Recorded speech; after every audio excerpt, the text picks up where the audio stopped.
Hello everyone, welcome to What If Deku Was a Transformer Autobot Scout Sent to Earth movie. Before we start, please go support Prime A 1999 for writing that awesome fanfic. In the war between Autobots and Decepticons, the Autobots send a scout to see what their enemy has planned, but what he finds in trying to escape, he ends up on Earth. Now on an unfamiliar world and with strange things happening, he must cope and stay hidden for now. That bot's name is Deku. Chapter 1. So that's it, sir? Check out what the cons are up to and report back. Sounds rather mundane, Prime. A green bot with black and red highlights asked while looking at a screen that held the image of a red and blue robot, known as Optimus Prime. From what Punch has gathered, he believes that they are doing an experiment of some kind that might give them an edge in the war. The green robot looked at his leader questioningly. What if I'm compromised? What then, Boss Bot? The aerial bots will be on standby if you request them. I have complete faith in your skills, but we need you to go and report your findings. Think you're up for the task, Deku? The green bot, now named Deku, looked at the screen with a blank face before smirking at his leader. You didn't even need to ask. Ending the call with the Autobot leader, he strolled to a small ship similarly in color to him, and took off to the skies, getting ready for his mission, which he was going to complete no matter the cost. He soared through the sky, high above the metal planet, glancing over the shattered ground that he used to call home, now a barren, wrecked wasteland ravaged by the Civil War as he did. After a few minutes of flying, he landed his ship. Standing up, he went to a wall and put his metal hand on a scanner. After scanning, the wall popped out, revealing his two weapons, a blaster and a sword. Grabbing them, he locked the vault away and stepped out of the ship, locking it up. Transforming into an alien-looking car, he drove the rest of the way to the coordinates provided by the bot on the inside, checking out what the Decepticon are doing and reporting what he finds. After a minute's drive, he found the compound. Ducking behind some cover overseeing the structure, he transformed back into his robot mode and did what his designation was: scouting. He noted a few things about the compound that were of note. 1. There were very few Decepticon guards patrolling the outskirts of the structure. 2. The facilities were smaller than he imagined, but he shrugged it off as either a stroke of luck that he didn't have to look through a massive structure, or, like most places, there was more lurking underneath it, and most importantly. 3. There's a fragile gigantic space bridge here. A working space bridge, he added. After getting over his shock, he refocused on his mission but did wonder why so little security. Just what the frag are you doing, Cons? As Deku maneuvered his way through the building, he looked into almost every room. Turns out he did luck out and that the facilities were just small, concealing it was mostly for quick deployment and not for permanent use. As he checked the room, a sign caught his curiosity. Project Insight. Carefully opening the metallic door, he peers into the room to make sure that there are no guards. That is when he finds something strange. A pod with an organic creature in it. The organic was bipedal and covered in flesh with freckles in the shape of diamonds adorned its face. The hair was untamable and green. A blue circle on its chest and soulless emerald eyes stared back at him. There was a device next to the pod, almost like a combination of a techno-organic spark extractor and an engine block.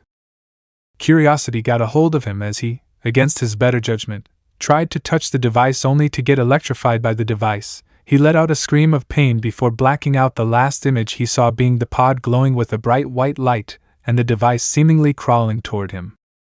When Deku finally awoke, the device was gone and the organic is missing from the pod. Strange. I could have sworn his thought was interrupted by the door opening where a Decepticon guard, armed with an assault rifle, stood.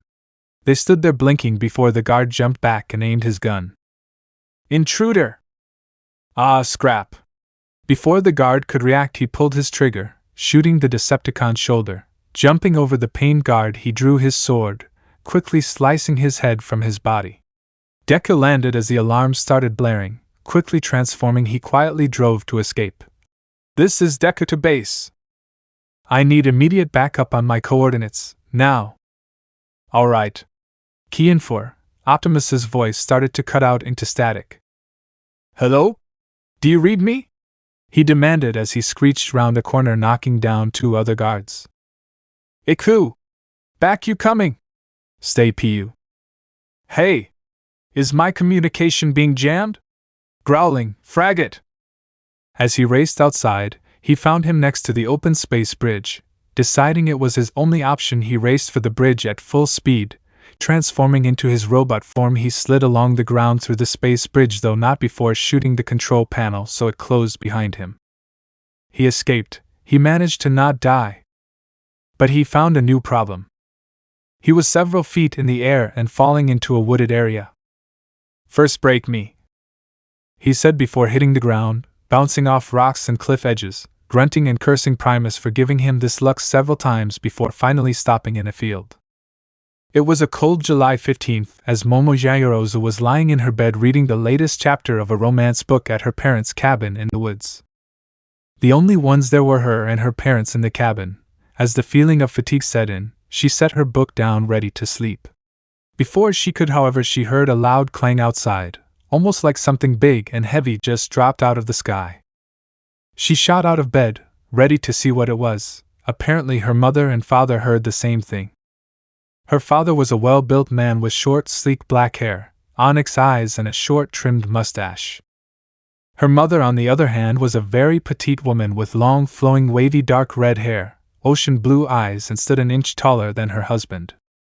As they went outside to investigate, they were immediately hit by the cold air, but what they saw was a giant green robot lying in their driveway.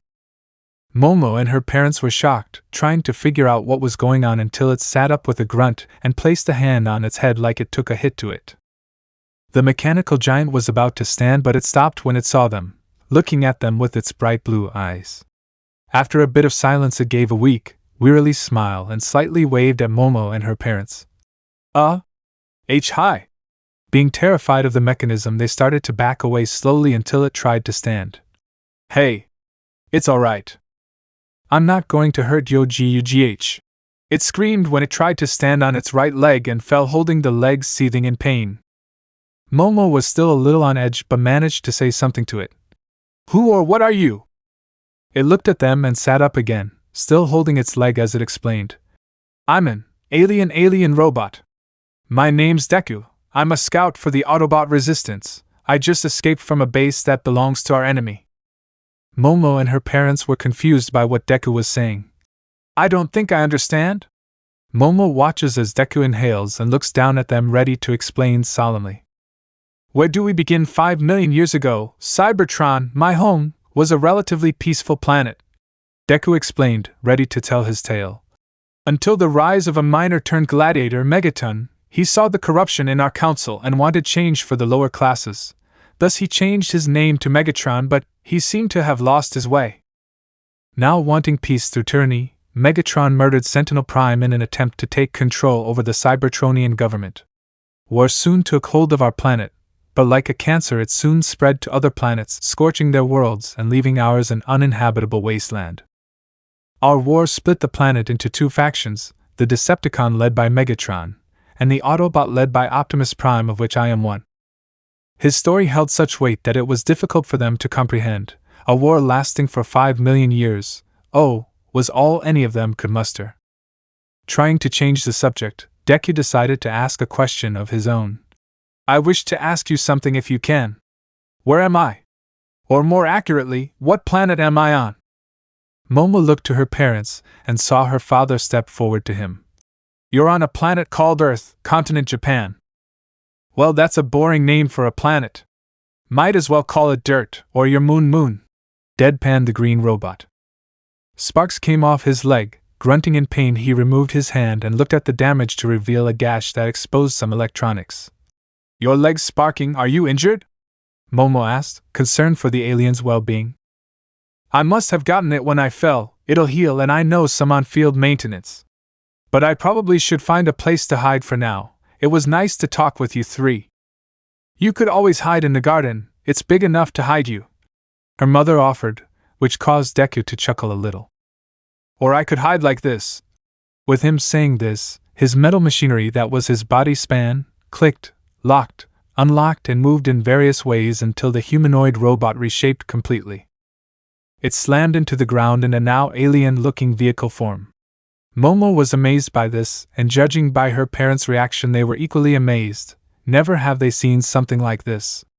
That was until they heard screaming inside the mass of machinery.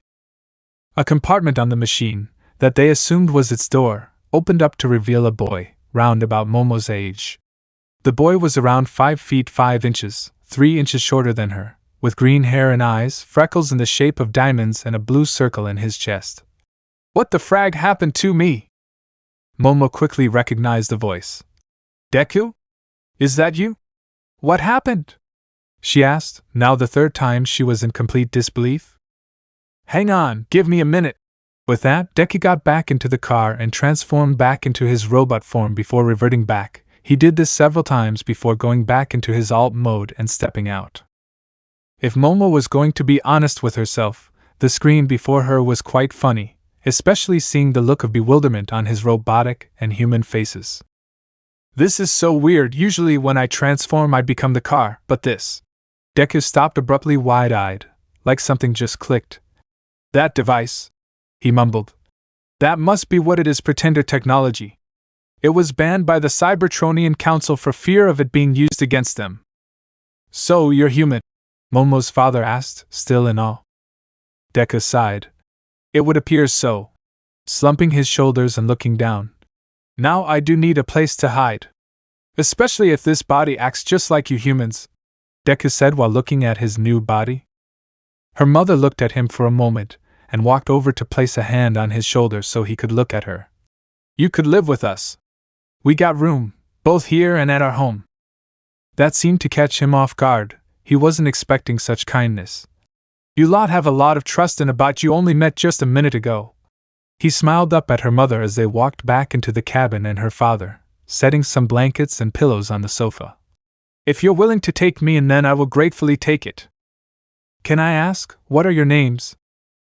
"I'm Momo Yayorozu." "Kenzo Yayorozu, Momo's father." "And I'm Aimi Yayorozu, Momo's mother." With that they went their separate ways and rested for the night after explaining to Deku why they made him a bed and why they were leaving to separate rooms. The next morning came as Momo and Aimi were packing to head home. It apparently rained at some point during the night, as the wet gravel on the ground was any indication. Kenzo gave Deku some old clothes he had from an old friend. "Who's Hisashi Midoriya?" he questioned, but seeing the man's eyes darken somewhat gave him an off feeling. "Hisashi was an old family friend of ours. Him and his wife Inko, he died in a plane crash. We visited Inko at least once a week to check up on her, but she hasn't moved on." "Sorry, I didn't mean." "It's fine, you didn't know. Now on to the biggest problem we have." They all looked at the alien car that was Deku's body sitting in the driveway. "How do we transport your body?" That was something they did not think of. While Kenzo and Aimi were talking and thinking of a way to transport it, Deku was looking at an old, pre-Quirk area, red Mustang Momo's father bought at an auction. He almost looked mesmerized by the car. "Is everything alright, Deku?" Momo asked as she saw a shimmer in his emerald eyes. Again, like something clicked in his head, almost as if he was working on autopilot. He ran to his body, jumped in it, and transformed into his robot mode. When he transformed, it grabbed the attention of Momo's parents, as they looked at Deku in confusion. That was until a blue beam came from Deku's eyes, covering the Mustang in its glow. It soon disappeared, leaving everyone confused until he transformed back into his vehicle mode, but this time the same Mustang that was covered by the light. But now with his green and black stripes down the middle. Momo and her parents were in complete shock by this. With one thought that ran through their heads: he can turn into human vehicles. Deku opened the door of his new alt mode with a groan and clutched his head. Momo ran to his side, supporting him, and heard him mutter, "Well, guess the rumors were true." Deku, can you explain what just happened?" Aimi asked, curious as to what he did to make his body that of the Mustang. "Well, us Cybertronians can skin machines from other worlds to use them as a disguise, as to not upset the inhabitants of said world," Deku explained. "There was a rumor on Cybertron from bots who scanned a new alt mode saying that you don't pick the alt mode picks you. Honestly, I thought it was a bunch of scrap, but here we are, and now I'm inclined to agree." Kenzo looked at Deku, then back at what was his new vehicle mode, then back at Deki before asking his question. "Do you know how to drive it? If not, I could drive it for you while you ride with Momo and Aimi, or with me." he offered, causing the green-haired boy to shake his head. No, when we scan a new alt mode we know how to operate it, but I do want you to drive it. Mainly because I don't know Earth's road laws yet. That may be a smart move for now. We could get you a driver's license so you can operate your body? Legally without you getting into trouble, Amy said with a smile while loading the last bit of luggage into the car. Deku nodded at her with a small smile and hopped into the new Mustang with Kenzo and drove off. A bit into the drive, the green-haired boy decided to look out the window to view the scenery, and what he saw took his breath away. Rolling hills covered the land as the sun reached over their pikes, the sky a mixture of pinks, yellows and the blue that would eventually be the primary color, with clouds as fluffy as they could look on a soft warm pink, nearby lakes reflecting the sky's brush of colors strong. Mighty trees littered the land, and because of the rain there was a glossy twinkle to them. This of course blew the alien's mind. How can a planet so small hold something this beautiful? It was so baffling to him. I hadn't seen anything like this since the acid wastes back on Cybertron. This all culminated with him unconsciously speaking to the man driving this vehicle. Maybe Earth isn't as boring as I thought it was. Kenzo gave Deku a small but warm smile as he saw the amazement in his eyes at seeing the landscape. It got better when, 2 hours later, they entered the concrete jungle of Mistreated, where he heard the bustling city, concrete buildings of different heights, colors and shapes around every corner, and some seemed to reach the sky itself. Deku's attention was drawn to the sidewalk, where he saw something that confused him, so he asked Kenzo a question upon seeing a boy with a bird head. It was strange. As far as he was aware, he was the only alien on this planet. Excuse me, Mr. Kenzo, but why does he have a bird head? Kenzo looked out the window for a second to look at the boy before he remembered they didn't explain what happened to humans. With a hum, Deku decided to speak. Well, my alien friend, we humans have things called quirks. They appeared around 200 years ago. That boy seems to have a mutation to his quirk that gives him a bird head. Some people on Earth don't have quirks. We call them Quirkless. But in my opinion they should be treated better than they are now. But sadly others don't think that. Cybertron is similar in that respect. Thanks to the Council, your job depended on your alt mode. If you were a jet you stayed a jet and you either became a flight instructor, aerial combatant or goods transport. Primus helped you if you were born with a drill or a scoop, otherwise you would be shipped off to the mines. He didn't like that. Especially since the memories of him being kicked around because of his job as a courier came flooding in, but the memory of his best friend were attached to them, which made his new heart ache from it. Fragging loser. Waste of energon. Hey! Pick on somebody your own size. Scrap, elite guard. Run! Don't think I didn't see those badges, you frag faces. I'll hunt you down like a fragging turbo fox. I swear you like being pummeled, Deku. I had them on the ropes. Tick, yes, sure you did. Frag off ground zero. Noticing this, Kenzo decided to ask. Hey, you okay? It's nothing. Just remembering an old friend. Judging by the look of the alien-turned human's face, Kenzo decided not to push any further, but told him that if he wanted to talk he was all ears, which reassured Deku but also confused him as the man was not, in fact, all ears. There was a moment of awkward silence before Kenzo spoke, trying to fill in the void. You know, we didn't always live here. Deku looked at the man, curiously, and asked, Why the move? Kenzo gave a chuckle. You remember when I mentioned Hisashi, right? Well, we moved down here to be close to Inko if need be. We make sure to visit at least twice a week. Deku thought for a moment. This Inko and Hisashi were friends of Momo, Kenzo and Aimi. What were they like? Deku turned to the older male. Would it be possible for me to meet this Inko person at some point? Kenzo gave an amused smile at that. Funny you should mention. As they drove up to a rather large building that looked to have 3 floors in it, in his mind it wasn't the biggest building he's seen.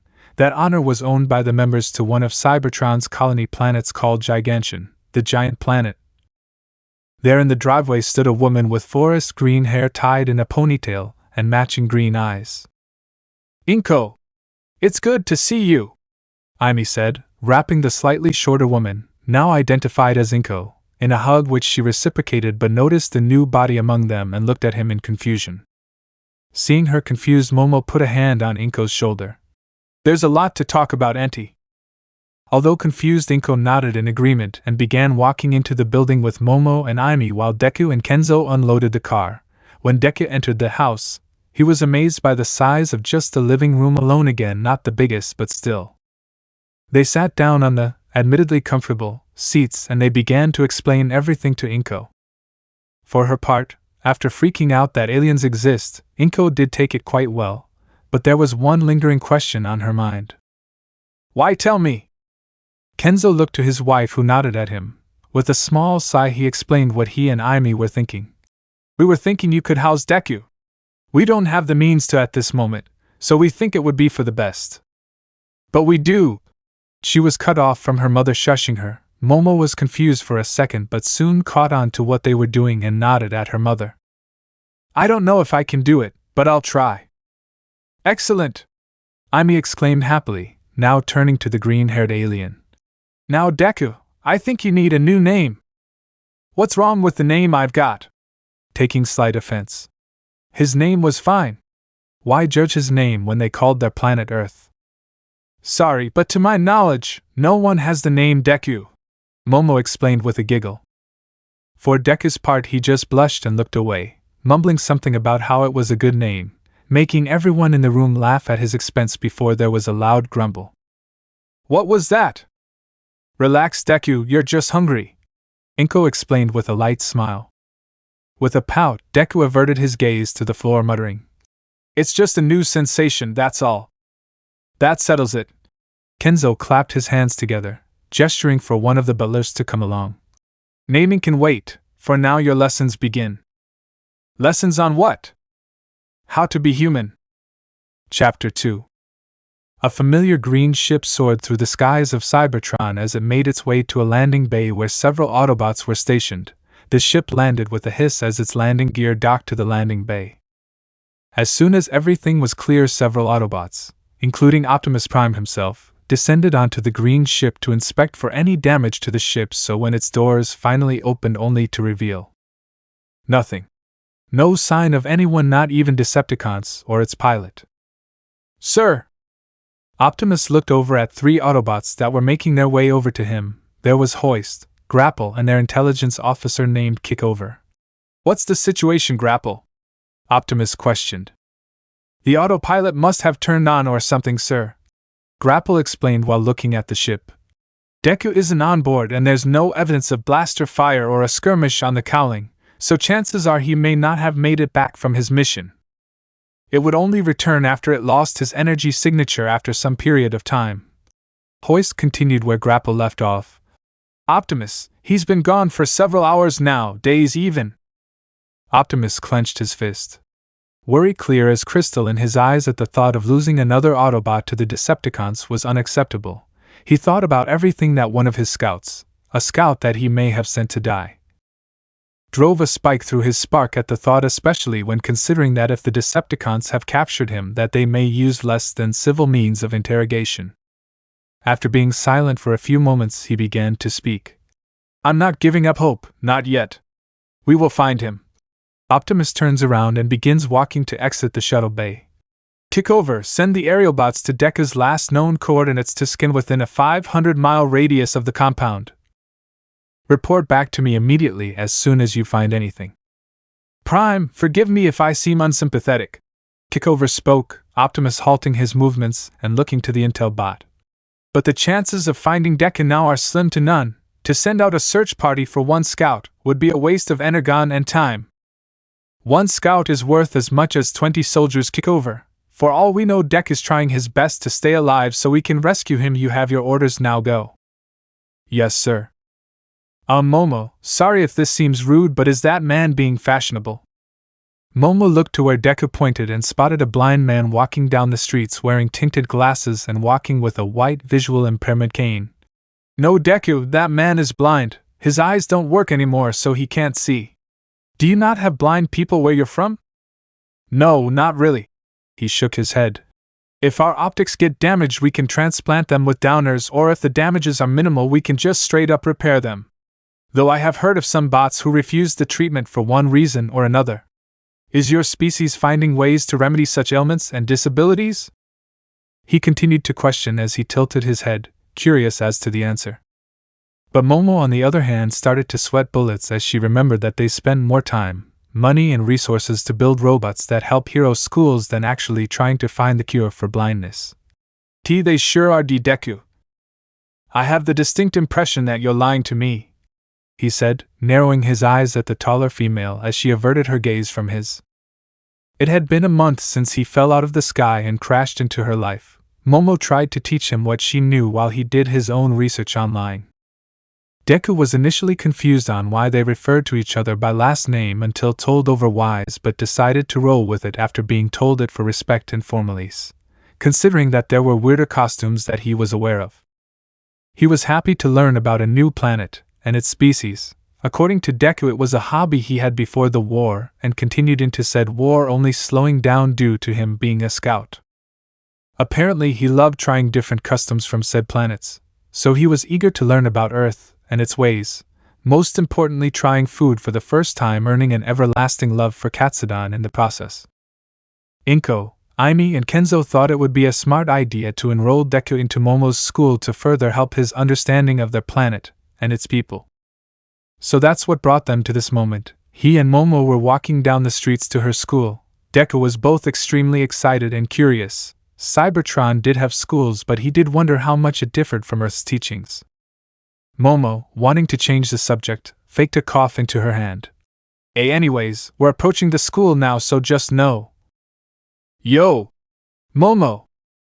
The two turned to face the new voice as a petite girl was walking their way. She had fair skin with a slender build. She has triangular, lazy-looking onyx eyes with notably long lower eyelashes and rather small eyebrows. Her hair is short, only around chin length, and is dark purple in color with an asymmetrical fringe, and two reflections shaped like heartbeat monitor waves on either side of her head. Her most prominent features, though, are the flexible, plug-like earphone jacks hanging from each of her earlobes at the end of two thin cords. Oh! Kyuka! Good morning. The now identified Kyuka stopped and looked at Deku. Oh! Sorry I didn't see you there, I'm Kyuka Jairu. Izuku Midoriya, nice to meet you to Jairu. Momo was just helping to explain about the school since I'm transferring here. When the naming process began, Inko suggested Izuku as his human allies. It seemed to fit his new face, so after the adoption was sorted, Izuku Midoriya was brought into the world. As for a birthday, they chose the day he came to Earth since, according to Deku, they don't really have or celebrate birthdays. What class are you in, Green? Green? Did she give me a nickname? He thought. I'm in Momo's classes. So we'll be sharing the same classes, cool. So anyway, Momo. She turned to Momo and talked to her as they walked to class, occasionally talking to him so they could get to know each other. Just from the short conversation, he couldn't help but be reminded of his sister, Drive By. He couldn't help but to draw parallels between the two either. Both seemed to be just about cool with anything. Both had a love for music, and most importantly, they won't take shit from anyone or anything. He chuckled to himself because honestly, if he didn't know any better, he would have thought that Jairu was Drive By in a pretender shell like him and messing with him like she usually did. The chuckling caught his two companions' attention, causing them to look at him. What's so funny, Green? He brought himself out of memory lane and looked at the purpliette. Sorry, it's just you reminded me of my sister. He saw Momo's face drop in sadness since she knew the full story. She's just very far away. I haven't seen her in so long.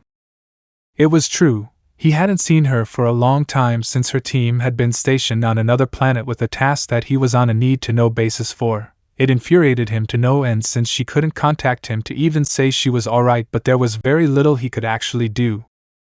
What's her name? Kyuka asked, causing Izuku and Momo to have a mental panic attack. Her name is Ryuko.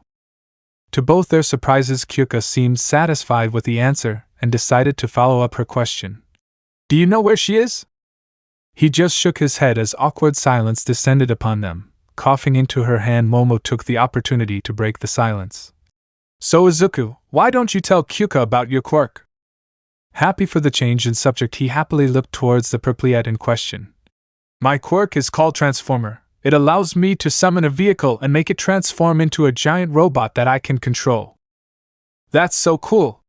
My quirk is called Earphone Jack. It gives me enhanced hearing, especially if I jab them into a wall.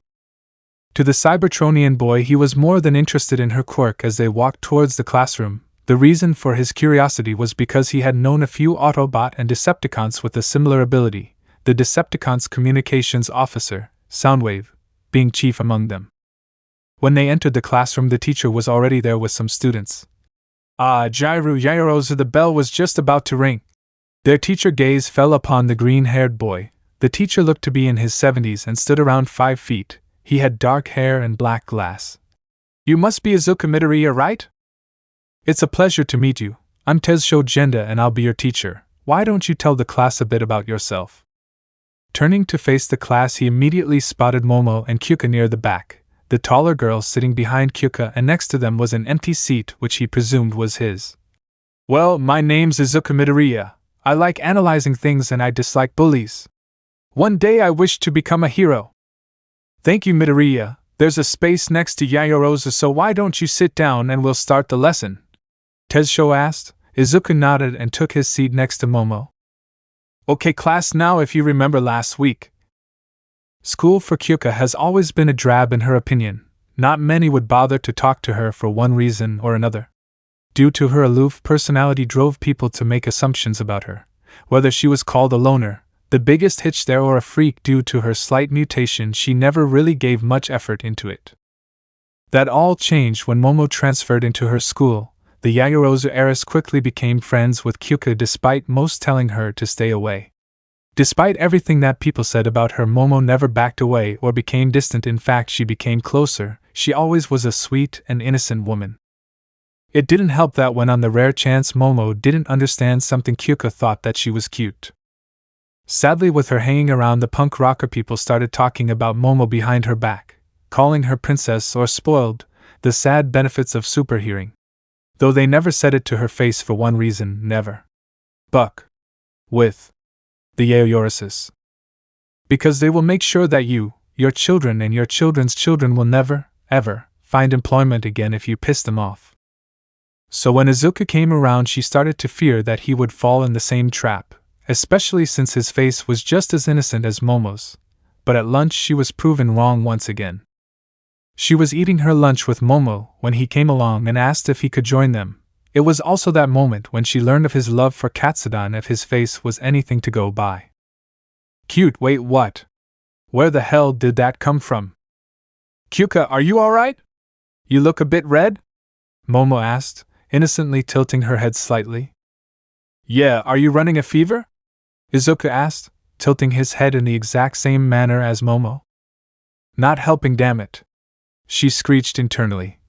Why, yes, I'm fine, it's just...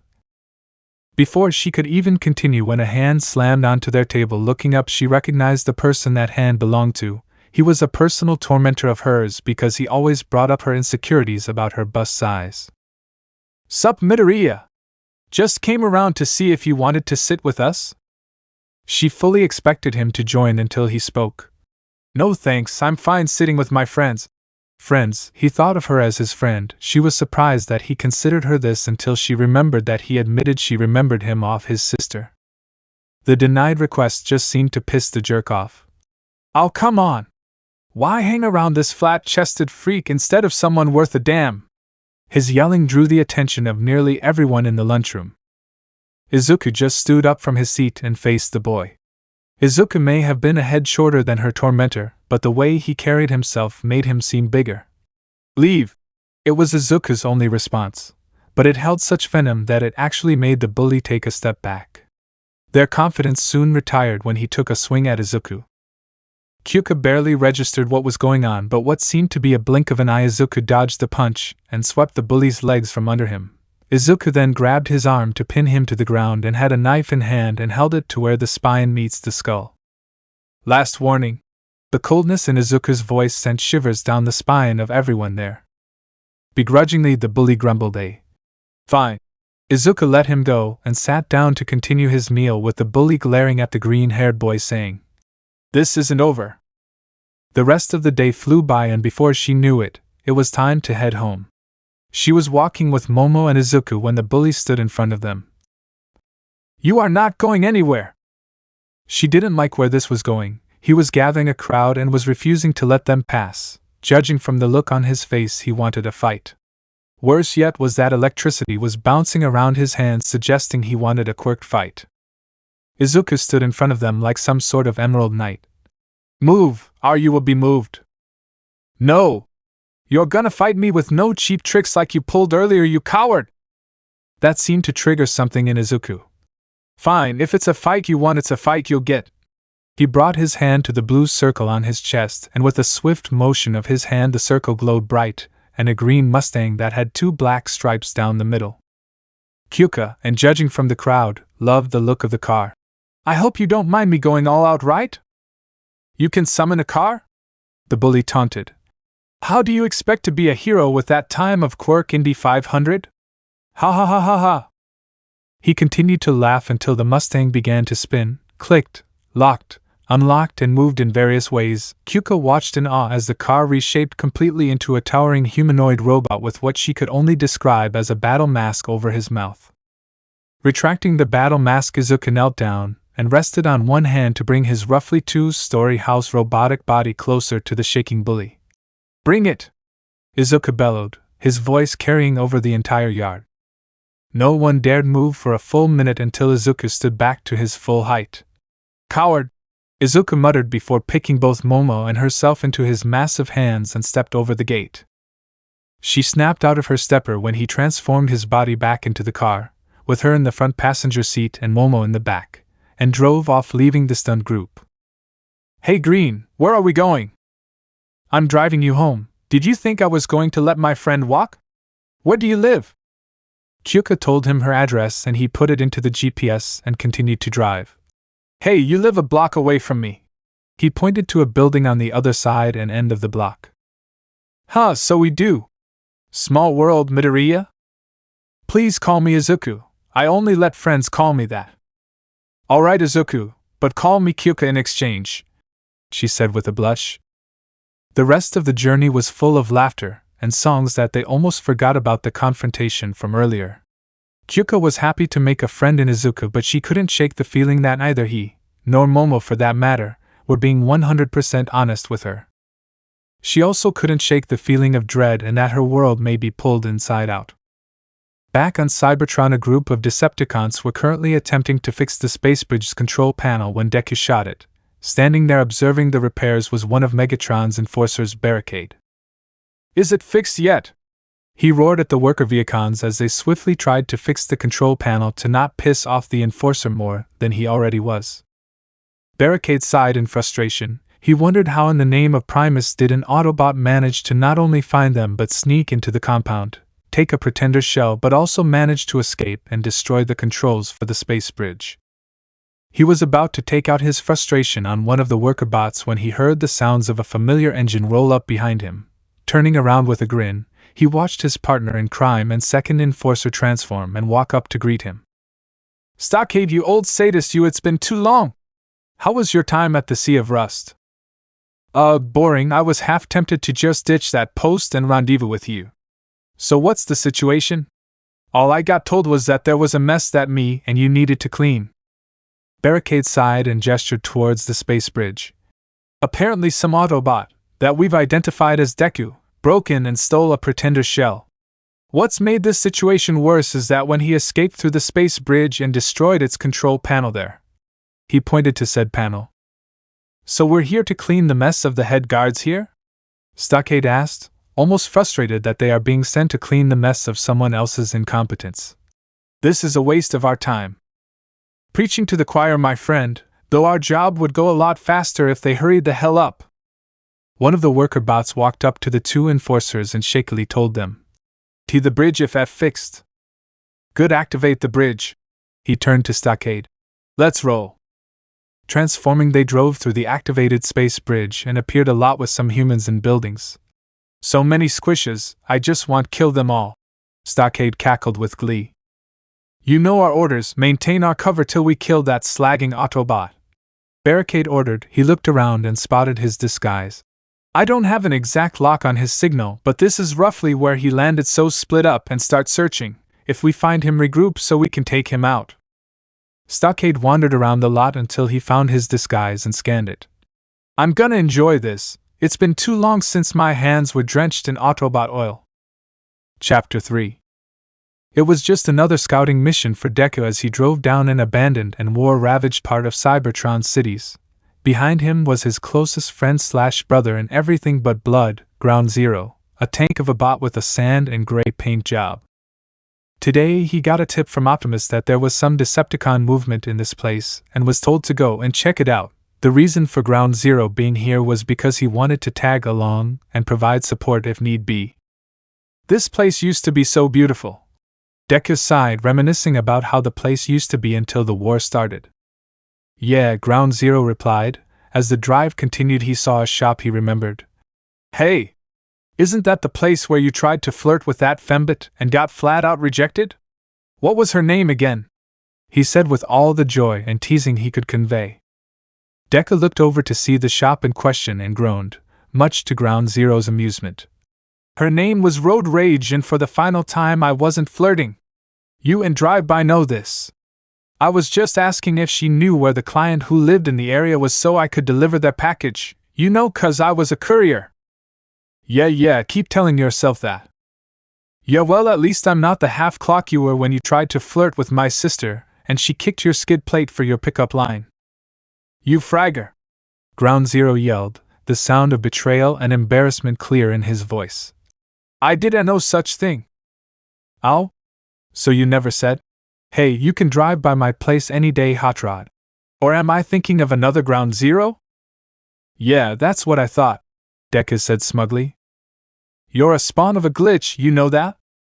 Deku laughed at Ground Zero's misery at being reminded of his failed attempts to get with Deku's sister, and eventually Ground Zero joined in on the green bot's laughter as well.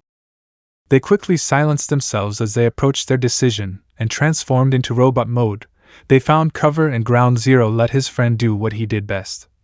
What do you make of it, Deku? Looks like they are transporting Energon like usual, but this doesn't seem right?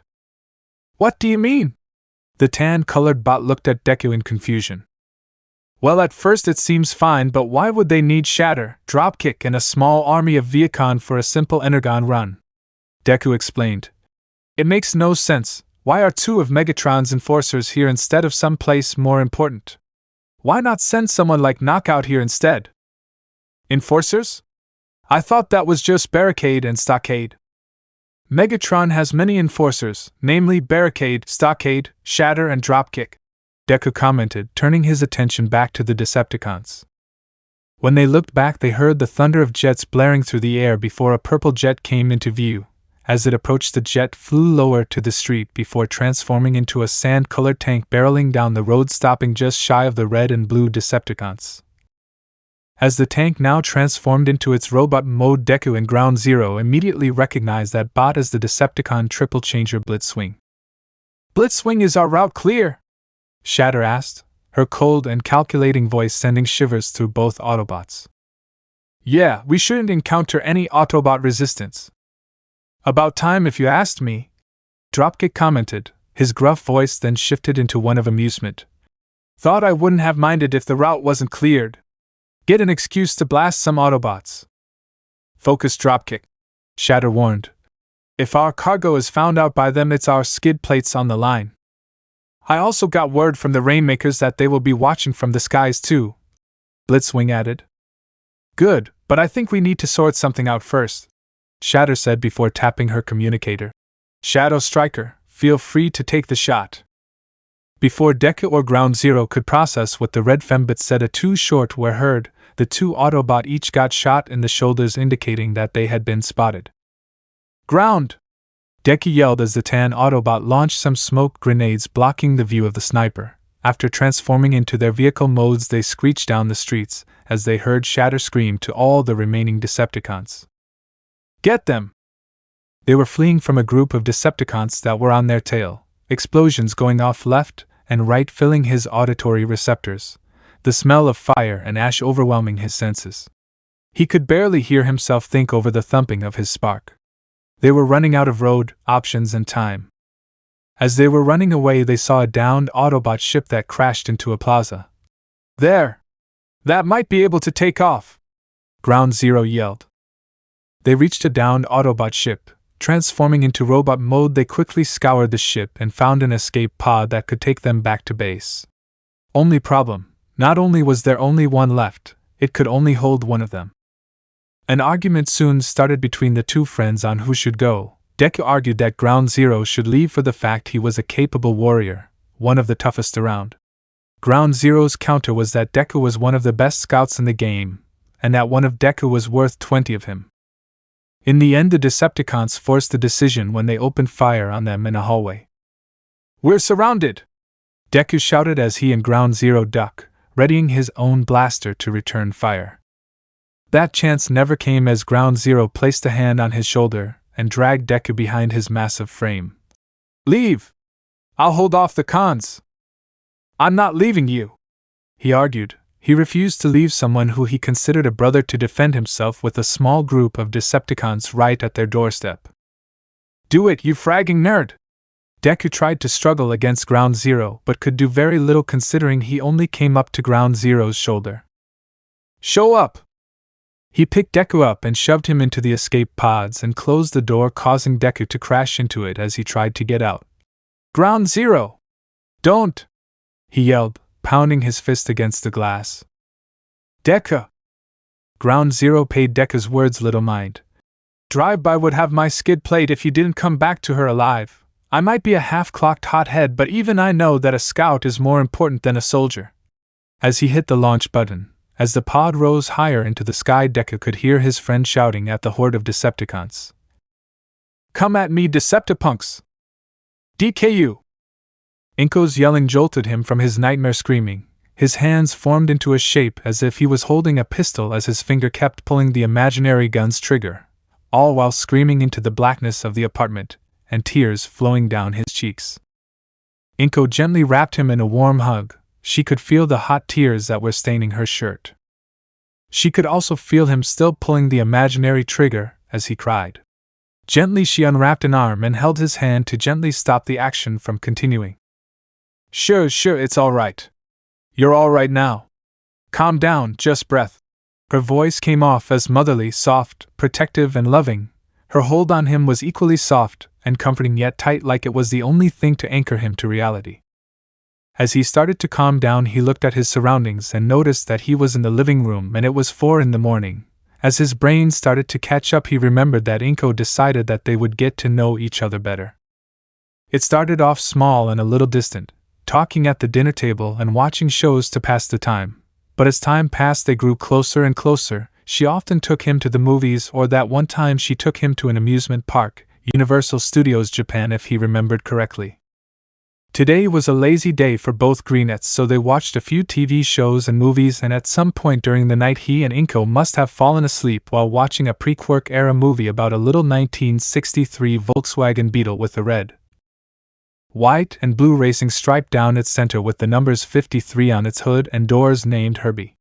He honestly liked that movie as it reminded him of a certain little yellow scout from the Autobots. They decided that it was best to lay down in their own beds and get some rest, but it was a white before he went to sleep. That embrace made him forget about his past and the war. It made him forget he was Cybertronian. It made him feel human. Granted, he was feeling this way for a while now, thinking himself less of the Cybertronian Deku and more of the human Izuku Midoriya, but still, he liked that feeling. The next morning came late for the Midoriyas. Izuku was sitting at the table while Inko put breakfast out for them. The first couple minutes were spent in an awkward silence before Inko sighed. "Do you want to talk about it, Deku? You don't have to if you're not comfortable with it." "It was about the war." He started. He saw Inko giving him her full attention as he told her what happened, everything from the reconnaissance mission to the death of Ground Zero. At the end she was brought to tears over the loss of his friend/brother figure. "Why, you want to know the worst part?" Deku was on the verge of tears as well. "Was that I got 3 other of my friends killed too." Inko was shocked by this, but he didn't register this as he continued. "Me and Ground had some friends named Siren, Hosehead, and Minerva." He smiled bitterly at the memories. Siren and Hosehead were close friends with us and Minerva was my conjunx. What's a conjunx? Inko questioned. A conjunx Sindura is what we on Cybertron would call a significant other, an individual that we deeply love and trust. In human terms, conjunx Sinduri are the equivalent of spouses. Izuku smiled as the memories of Minerva accepting his request to date him through his embrace stuttering. We Cybertronians do not need to breed and seek companionship, so relationships like that are often seen as embarrassing. It takes a great deal of trust to open yourself up like that, find the right partner, and all the embarrassment and staining from others can be completely worth it. The green-haired boy frowned as he continued his tale. When I told them what happened to Ground, they wanted payback too, so they went after them with me.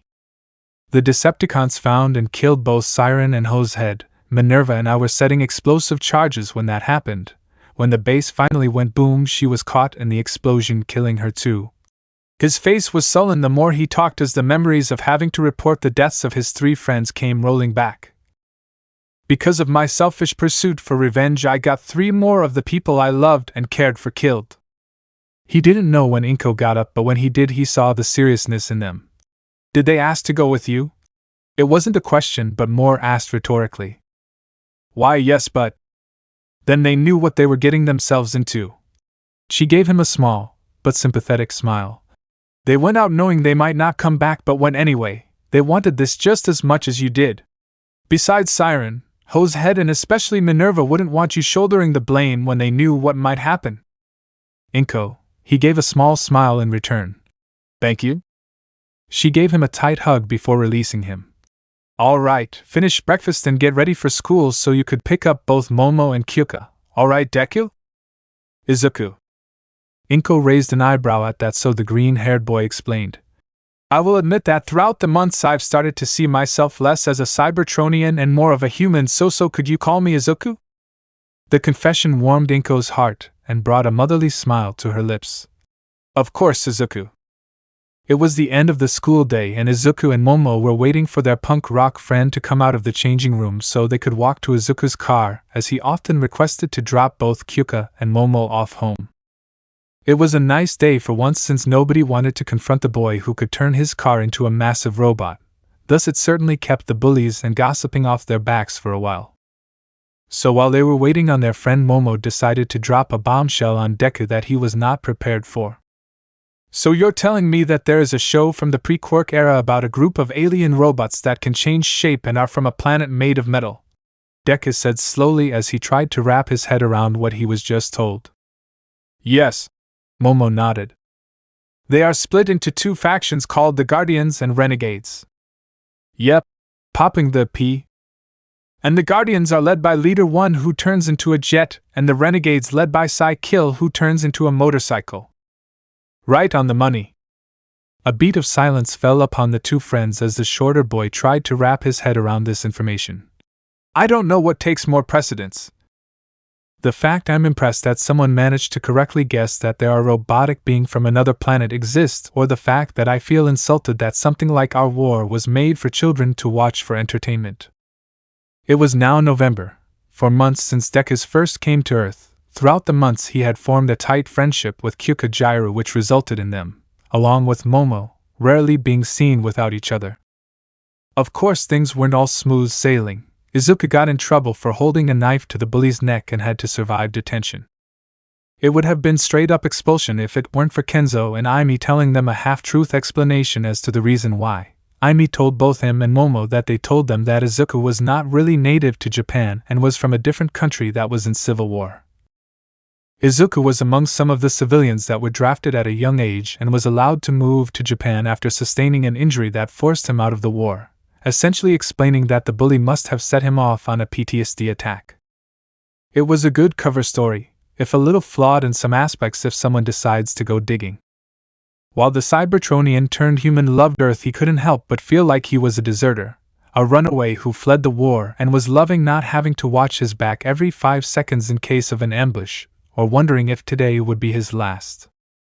And of course there were nightmares. He never suffered from them before he came to Earth. For example, when Inko sometimes made popcorn, the sounds of the pops they made would sound like distant explosions he would often hear on a battlefield. Before Momo could laugh at Izuku, they saw Kyuka come out of the changing room and made her way over to them. Right, let's go! With a nod from the two, they made their way to the front gate, with Kyuka bouncing around excitedly for Izuku and Momo to have the exact same thought. Cute! The reason for her excitement was because there was currently a sale going on at a music shop she wanted to go to, so all three decided to spend the day out together. Throughout the year, and as Izuku got closer to both Momo and Kyuka, he started to develop feeling for them. He wasn't stupid, and he knew what he was feeling for both of them, for he once felt them before. He never forgot his first love, which is why it was so hard for him to forgive himself over what happened.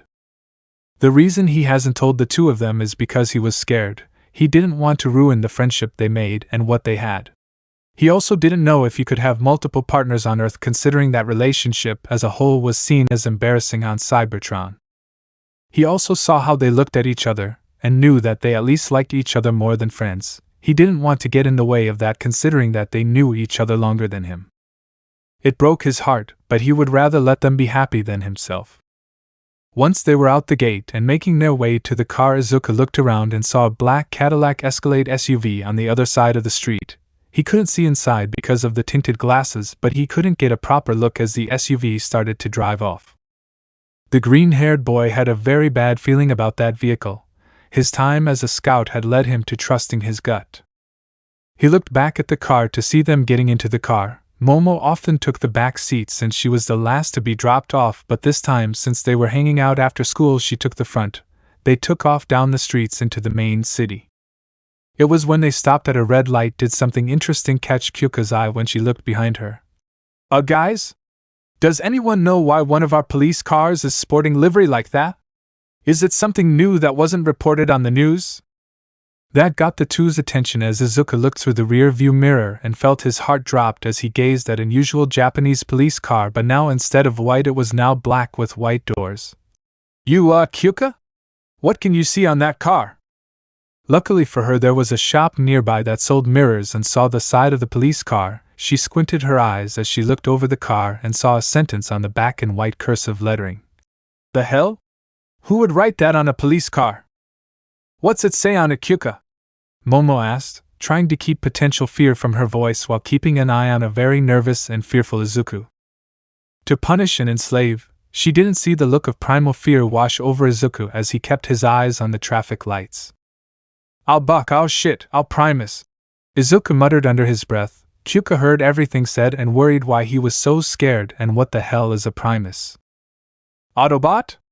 Momo whispered to Izuku, confusing the purplet further, but when he shook his head slowly and shakily she saw the absolute fear on Momo's usual calm face. Who is it? To punish and enslave.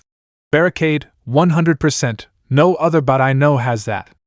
It concerns me that Stockade isn't here, they are rarely ever alone. Can someone explain to me what the hell is going on? What is an Autobot?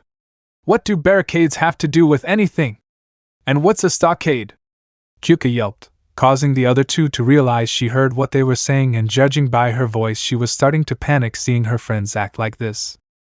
When the light turned green, Izuku took a left and saw a barricade turn the corner, staying on his rear. Kyuka, that isn't a police car. I need you to trust me for a while and I'll explain everything, okay? Momo, is there anywhere nearby that's abandoned or away from civilizations? Take the third right and head down the road. It should lead us out of the populated area. Right. Izuku continued to drive and saw that barricade was still following him as he made a right turn. He thought it was just coincidence the first time, but there was no mistaking that the police Decepticon was following him. This wasn't good, not with Momo and Kyuka with him. He looked to his left, and past the chain-linked fence he saw an abandoned factory on the left. Actually, looking around, most of the things here were abandoned and in various states of disrepair. Good, no need for civilians to see our fight. He got ready to put his foot down to get a head start. Sadly, any thoughts of shooting down the road to get a head start were dashed when he heard Momo scream. Look out! He looked to his right and saw the same SUV from earlier barreling towards them. He already guessed by now who it was, but sadly due to the distance he couldn't do anything about it. With the only thing he could do was yell, "Brace!" As the car took the full force of Stockade, ramming into the side and flinging them off the road, crashing through the chain-linked fence. the green Mustang tumbled across the ground before transforming into Deku's robot mode. Momo and Kyuka were in his hands and now underneath his body when he finishes rolling. The two girls were clearly disoriented, but they needed to move. Momo, take Kyuka into the factory and hide while I'll deal with Barricade and Stockade, he ordered as he moved to stand. What the hell is going on? Kyuka yelped as Momo dragged her away and Deku drew his sword. We'll explain later. And with that they fled into the factory, and the two Decepticon enforcers jumped the fence and transformed into robot mode, equally ready to fight as Deku calmed his nerves and readied himself for the fight ahead of him. Showtime, was his final words before his battle mask clicked into place over his mouth. Chapter 4. The clanging of metal rang throughout the air as the fight between Deku and his two opponents was still waging. He desperately wanted to use his blaster on them, but he didn't want to risk hitting the building while Momo and Kyuka were still inside it. This was a losing battle for the green Autobot as Stockade's fist rammed into his side while Barricade attempted to punch him in the face, which landed, sending him skidding across the ground before finding his footing. It was a well-known fact back on Cybertron that Barricade and Stockade usually won their fights by using hit-and-run tactics, letting one hit the enemy then swap places with the other, which was his current problem and annoyance. Not to say he hasn't fought against more than one opponent before, it's just that the two Decepticons' hit-and-run tactics, coupled with him making sure that the factory behind him wasn't destroyed, was his current source of problems. Okay, Deku, focus. Use those analysis skills you have and figure a way out of this, he thought while barely dodging an attack from Barricade. Nothing I can really do about Barricade at the moment. He's too fast and agile. Stockade, on the other hand, is a lot more direct and heavy-hitting. As Deku jumped back slightly, a question rang in his head. Why aren't they using their blasters? He kept observing the two for a moment, and he may have figured out the answer. Maybe they don't want to draw attention and cause a scene that may potentially risk their mission. He saw Stockade run up ready to punch again. Hang on, his right arm is slower than his left. It was indeed true, and on closer inspection he saw the culprit. There's rust near his shoulder joint. Where'd he get that from? Cosmic rust? No, he would have died by now if that was the case. He sidestepped the punch with the fist grazing past his battle mask, causing small sparks to fly.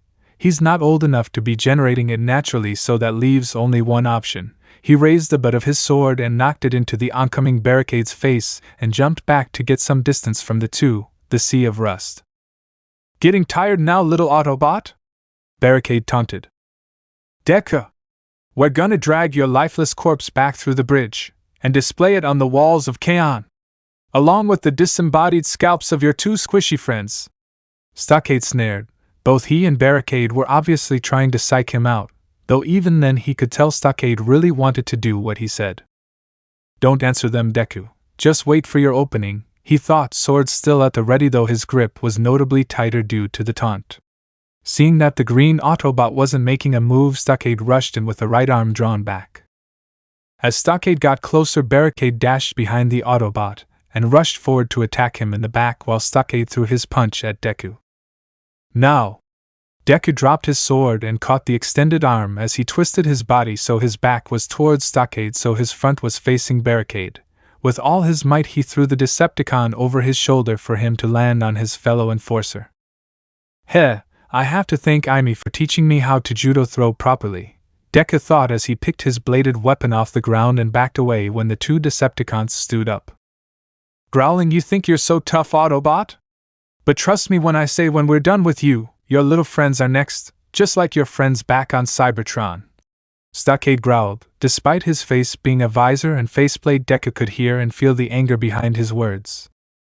You want them? Izuku said as he got back into a fighting stance. Then you're gonna have to go through me. Gladly, Barricade yelled as he and Stockade dashed back in to fight the green Autobot. While the fight outside was waging on, Momo was dragging Kyuka through the abandoned factory by her hand.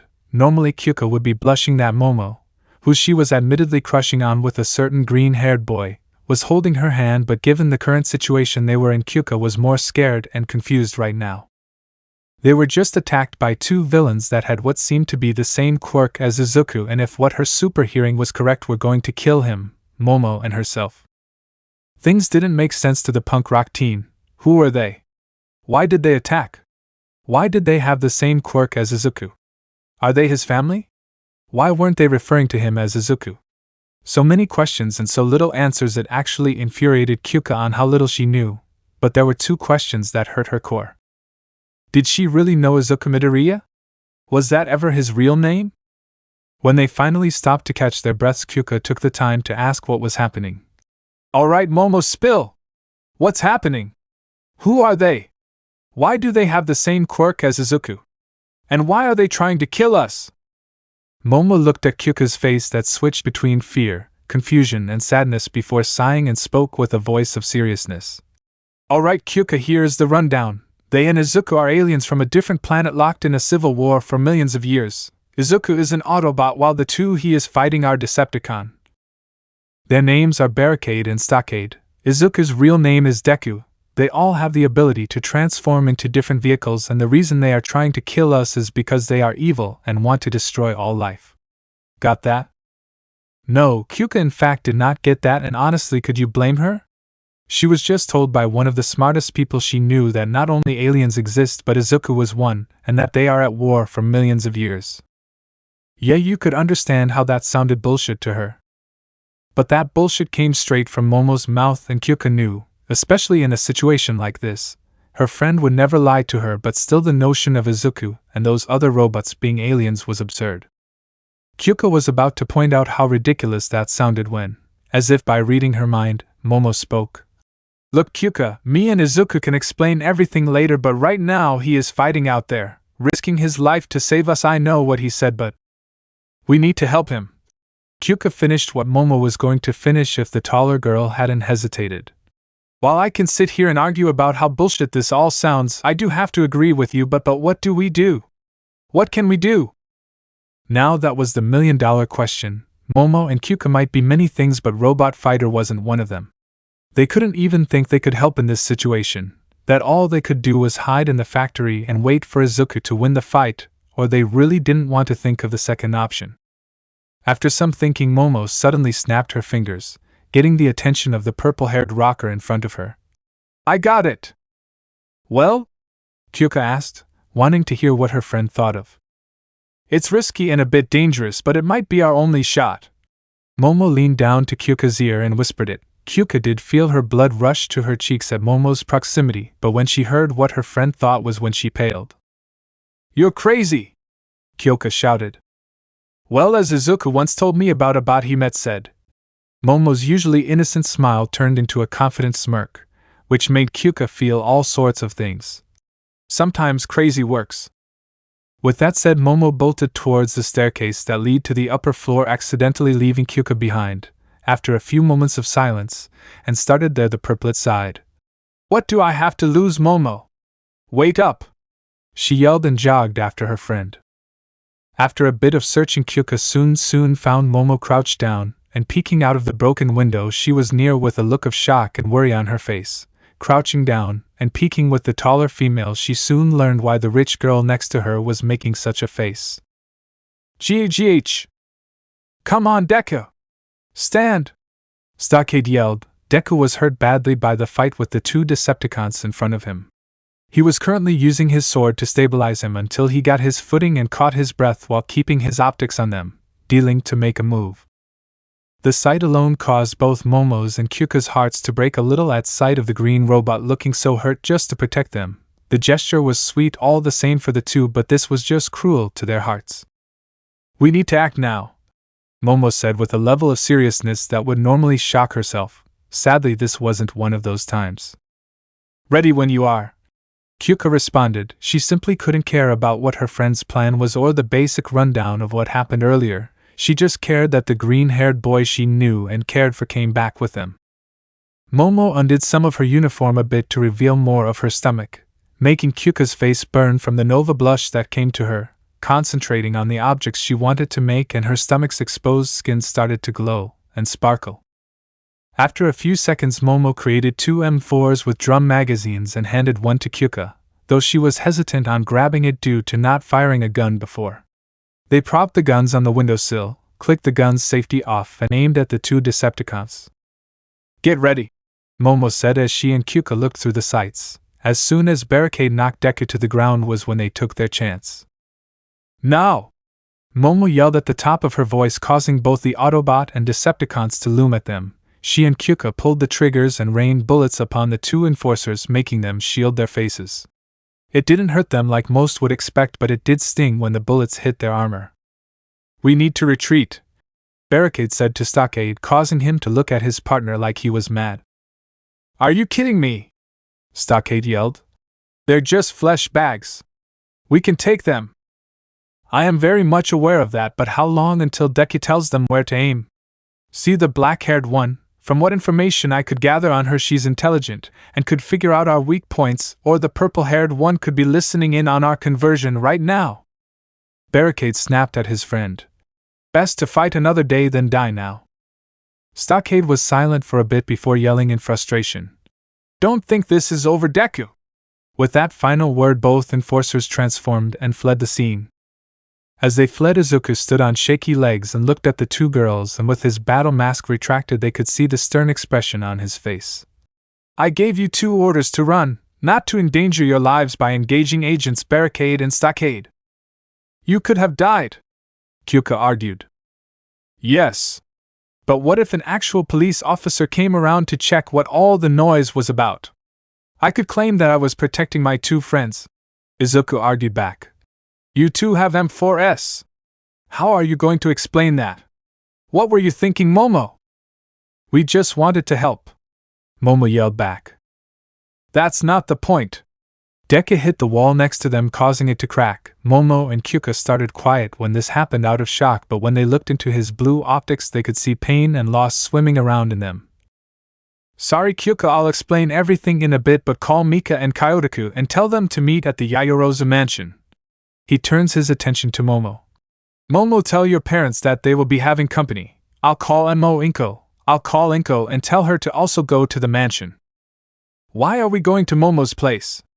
Kyuka asked. Because you, Momo, and your parents are now all in danger. The drive to the Yayorozu mansion was one filled with silence and a slightly awkward tension between the 3. This was mainly because of Izuku's small outbursts when it was safe. No one knew how to address that. Izuku had apologized to them for it, but it still lingered in their minds. Izuku never snapped at them before. While yes, what they did was stupid and reckless, but they couldn't exactly leave him alone. But there was the underlying issue of that snap was that he almost looked heartbroken due to what they did. Like he was remembering something that he really didn't want to remember. Once they reached the mansion, Izuku, Kyuka and Momo saw their parents talking to themselves as they parked up. A conversation probably about why they were all there. Izuku had met Mika and Kyotoku before. They were nice, especially Mika, since she was almost like Kyuka, especially in looks. But Kyotoku often tried to intimidate Izuku, which always failed, either due to Mika or Kyuka stabbing him with their jacks, or Izuku being unfazed, often bringing later to Mika, Kyuka and Momo.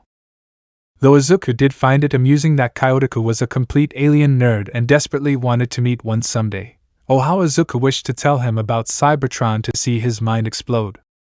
Their parents noticed their children exiting the cat and rushed over. Are you lot okay? Why did Izuku ask everyone here? Mika asked worriedly. I think it would be best if everyone got inside and comfy. This is going to be a long story, Izuku said cryptically. Despite that, Kenzo, Aimi and Inko seemed to understand what was going to happen, though they were still confused as to what had brought this on. When everyone sat in the Yayorozu's living room, everyone turned their attention to Izuku, who found the floor to be very interesting. Despite this, he knew he had some explaining to do. The reason for why everyone is here is because everyone in this room is in danger. The parents were shocked by this, but before anyone could ask why, Izuku continued. To explain why everyone is in danger, I gave to explain a few things. Are you sure you want to do this, Izuku? Kenzo asked. Once you tell the Gyrus what you are, there's no going back. I know, Izuku said. He could see the worry and confusion on the elder Gyrus faces. But if I'm going to explain what is going on, I need to start from the beginning. Izuku turned his attention to the rest of the room before sighing as he came to terms with his fate. It all started 5 million years ago. And so Izuku explained everything he could about Cybertron. He told them about some of Cybertron's history and its colony planets. From how the war started.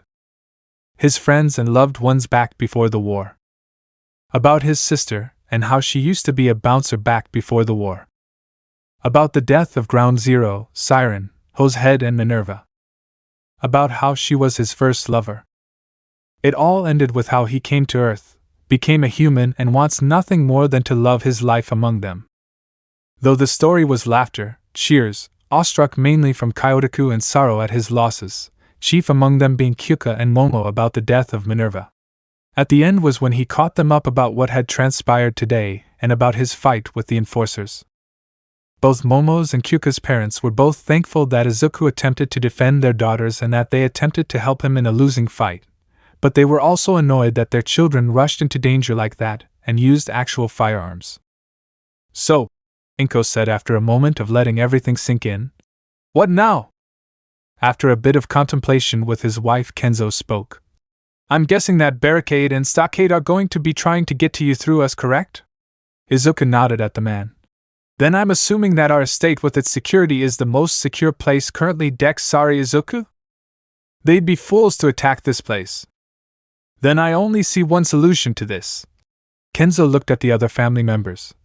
If you're willing, me and my wife would be glad to have you all move into our home. This shocked everyone, except Aimi, that Kenzo would suggest that they move into their home. Before any of them could ask, Kenzo continued. I know that it might be sudden, but if we live under one roof, then not only would we have our security protecting us, but also Izuku here as well. Them Decepticons might use their police disguises to try and trick us, so it might be best if we stick together. There was silence for a moment before Inko spoke. There's not much for me and Izuku to move. If he is okay with it, I don't mind being here. As long as Mika and Kyuka are fine with it, I don't mind either, Kyotoku said as he crossed his arms. As long as it keeps my family safe, I don't really much care for what happens to our house. I'm sorry this had to happen. Everyone looked to Izuku to see some tears running down his cheek. If it wasn't for me, you'd all be living your normal lives. Inko got up and walked towards Izuku as Momo and Kyuka rubbed his back. It's not your fault, Izuku, Inko said as she crouched down to wipe the tears away from his face and make him look at her. It's not your fault that this happened, and it never will be. Understand? Mom, Izuku sniffed, not realizing what he just said, but once he did, he became a stammering mess, trying to explain to a very stiff Inko that he didn't mean it until he was caught in a crushing hug from the woman.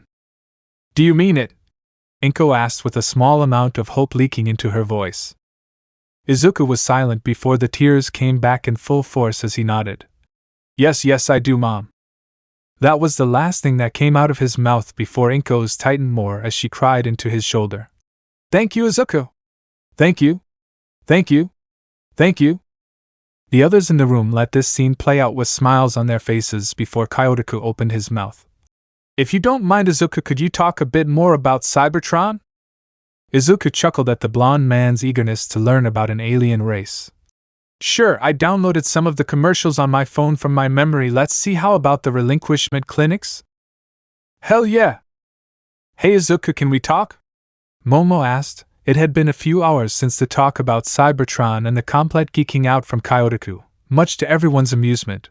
But when the parents asked to be left alone to discuss some things, Kyuka and Momo dragged Izuku to a nearby corridor to talk privately. Sure, Momo, what's the matter? It's about your outburst at the factory, Kyuka said. Izuku was silent before sighing. When Ground Zero, Siren, Hosehead and Minerva died, I felt so lost. My friends and conjuncts were no longer there, and my sister wouldn't be back for a month. During that time I felt so alone. Izuku looked up to see his friends' faces. The grief was starting to get too much for me, and I checked into a relinquishment clinics. You mean the place that did the body swapping? Momo asked, but all she got in return was a sad chuckle and Izuku looking at the floor. No, those places were long gone.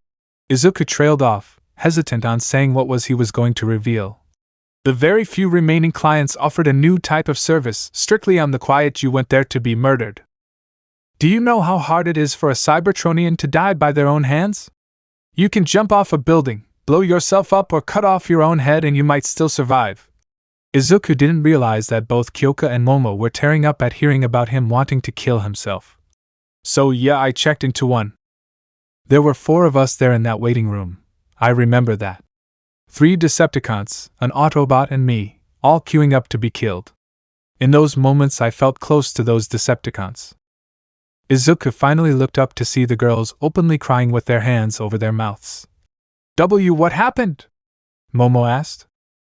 Each one got called and killed, and when it was my turn the door to the clinic opened and Drive-By was there. Her face was in utter distress until she saw me. When she did, she glomped me in a hug and said she was worried and was searching everywhere for me. She told me that she had to mourn our friends, she didn't want to mourn me too. Izuku explained. In that moment I realized what my actions could have had on her, and I didn't want to do that to her. That's why I snapped at you too. I lost my friends to Decepticons, and I don't want to lose you too. Kyuka and Momo pulled Izuku into a tight hug, determined to never let go. No one noticed that the 5 adults were watching their children with soft smiles on their faces. Despite the years of war, and what just happened not too long ago, Izuku couldn't have felt happier than he did right now. Chapter 5. It was now December. The Midoriyas and the Gyrus had moved in properly into the Yayorosa mansion and settled in quite nicely, all things considered.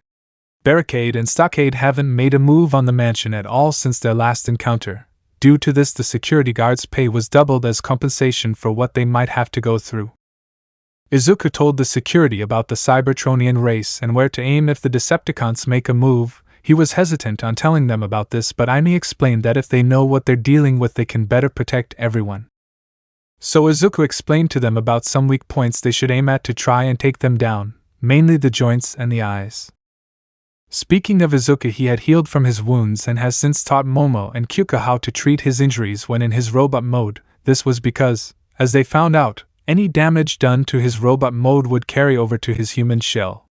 Momo, Kyuka and Inko were connected about this and begged him to teach them Cybertronian maintenance. When something in the Cybertronian vernacular came up, it often integrated everyone in the household, mainly the Gyrus and more specifically Kyotoku. It got to the point where Izuku was now teaching them how to speak Cybertronian, and to his and everyone's surprise, Kyuka took to it like a fish to water. She was so good at it that by December she was speaking fluent Cybertronian. This often led to Izuku and Kyuka making fun of people in Cybertronian because nobody could understand them. Momo could to an extent, but she had surprising difficulty keeping up and understanding the words.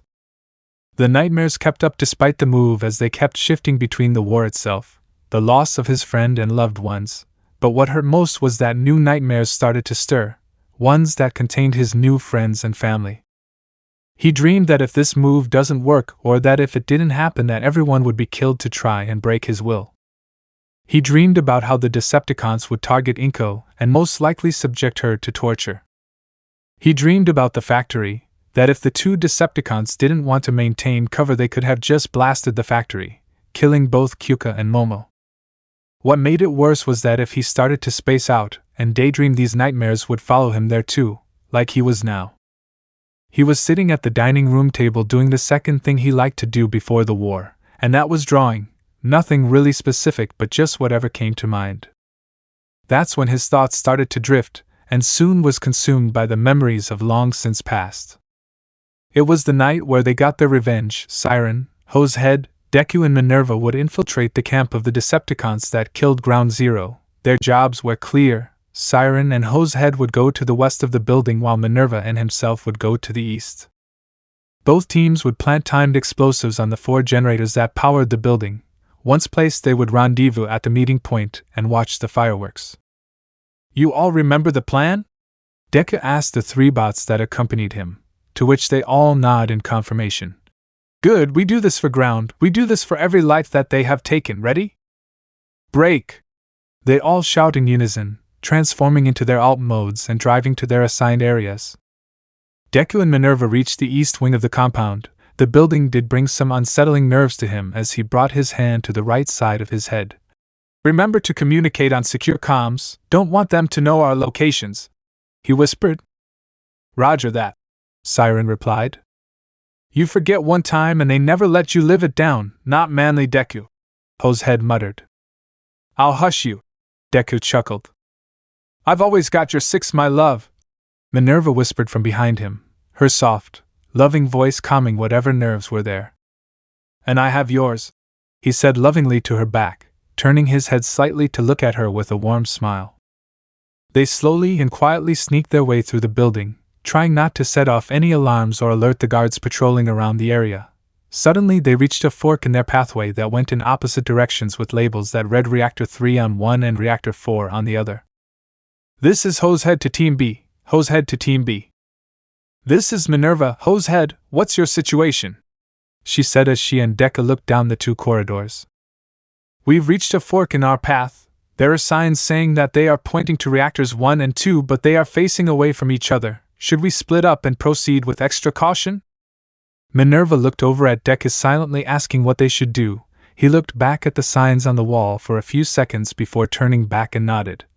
"Yes, proceed with extreme caution and stay safe," she replied. "Understood, and don't worry, we will." And with that the line went dead once more. "So, who will go for Reactor 3 and who should take Reactor 4? Deku asked as he peered down the two long and dark hallways. He had confidence that they would be okay, but he couldn't shake the feeling things were going to go wrong. "I'll go to 3 and you go to 4, Minerva said as she stepped closer to him and leaned in to give him a kiss on his metallic lips. "You be safe, you hear me?" "I will, don't worry," he reassured his lover as he smiled lovingly at her. "Shoot for the moon. And aim for the stars," she giggled at their silly saying as she kissed him one last time. "See you outside, Deku." And with that she made her way down towards her chosen reactor. His gaze lingered on her disappearing form before walking down the opposite hallway. It was quiet, almost definingly so, but eventually after a few minutes of speaking he reached the reactor. "This is Hosehead, bomb has been set," Deku heard over the comms. "This is Siren, explosives have been primed," Siren announced. He walked up to it and placed his bomb and primed it for 3 minutes. "Bomb has been planted," he said through his comm. "Bomb's ready to go on my end." Minerva's voice came through the comms, much to Deku's relief. "All right, team, we've got about 3 minutes before this place goes boom. I'll meet you all at the rendezvous point," he said as he got a confirmation from Minerva but not the other two. This didn't sit well with him. "Siren, Hosehead, did you get that?" "We have intruders," confirmed Autobots. "Siren and Hosehead have been eliminated," was a response from a Decepticon guard that came through an open channel. Deku's optics widened as he felt his sparks sink as he heard that. "Minerva! Get out of there now!" "On it!" Deku immediately transformed into his alt mode and raced down the hallway. He soon encountered some Decepticons running towards his location. He didn't even stop as he barreled into the two cons and kept driving. When he reached the fork in the path he didn't see Minerva. His spark was racing and pounding in his audio receptors as he kept thinking of the worst. He managed to reach outside where he transformed and took aim, readying to take out some Decepticons. He heard the rev of an engine as he readied himself until he saw his lover race around the corner with 2 Decepticons on her tail. Sadly, the joy of seeing died when she was just about to reach the exit. The explosions from the explosives engulfed her and her pursuers. The force of the explosion knocked Deku off his feet and flung him away from the now wrecked entrance. His vision was blurred and the ringing defended him before he got his bearings. He looked around and saw nothing but fire, destruction and twisted metal. But that wasn't what his gaze lingered on. His gaze landed on the unmoving body of his conjunct. "Minerva!" he yelled, scrambling to his feet and racing to her side. He skidded to a stop and collapsed down to his knees next to her. He saw the extent of the damage. Her right arm and leg were completely blown off. Half her face was damaged and left eye was destroyed. What made the situation worse was that there was a piece of sharp debris was piercing her spark chamber. He was no medic, but he could tell that this was bad. "Come on, Minerva, stay with me!" He tried so desperately to keep her awake, to try and get a response from her. He couldn't live without her. "DD Deku," she stammered out, her voice rough and weak. "Stay awake, Minerva, I'll call for help," he said as he sent out an SOS to the nearest Autobot base. Oil dripped from his optics at the thought of losing her. She reached her hand up to cup the side of his face and wiped away the oil tears. "Deku, shoot F for the moon." Her hand dropped as the light in her only functioning eye went out, silence engulfing the area. "Minerva?" Deku said, his lips quivering and new tears began to pool and run down his cheeks. "Minerva?" he whimpered out, slightly shaking her lifeless, unmoving body. Minerva? Deku sobbed in anguish, tears flowing down like waterfalls as he screamed to the heavens. Izuku? He was brought out of his thoughts when he heard Momo's voice come from behind him. Sorry, Minerva, he said as he turned around to see both Momo and Kyuka started behind him. The realization of what he said, coupled with the shocked face of the girls, caused Izuku to avert his eyes from his two friends. Sorry, I didn't mean that, Momo. Shaking off her surprise, she and Kyuka made their way to his side and wrapped him in a hug. It's okay, Izuku, we saw you there and wanted to know what you were doing. Are you alright? He hesitated for a moment before replying. Yes, I know. No, I'm not. My mind traveled back to that day, when I lost Minerva, he admitted, his voice carrying an air of loss and brokenness. Do you want to talk about it? Kyuka asked. Izuku shook his head, not wanting to trust his voice at the moment, so the three sat in silence, just enjoying the embrace from each other.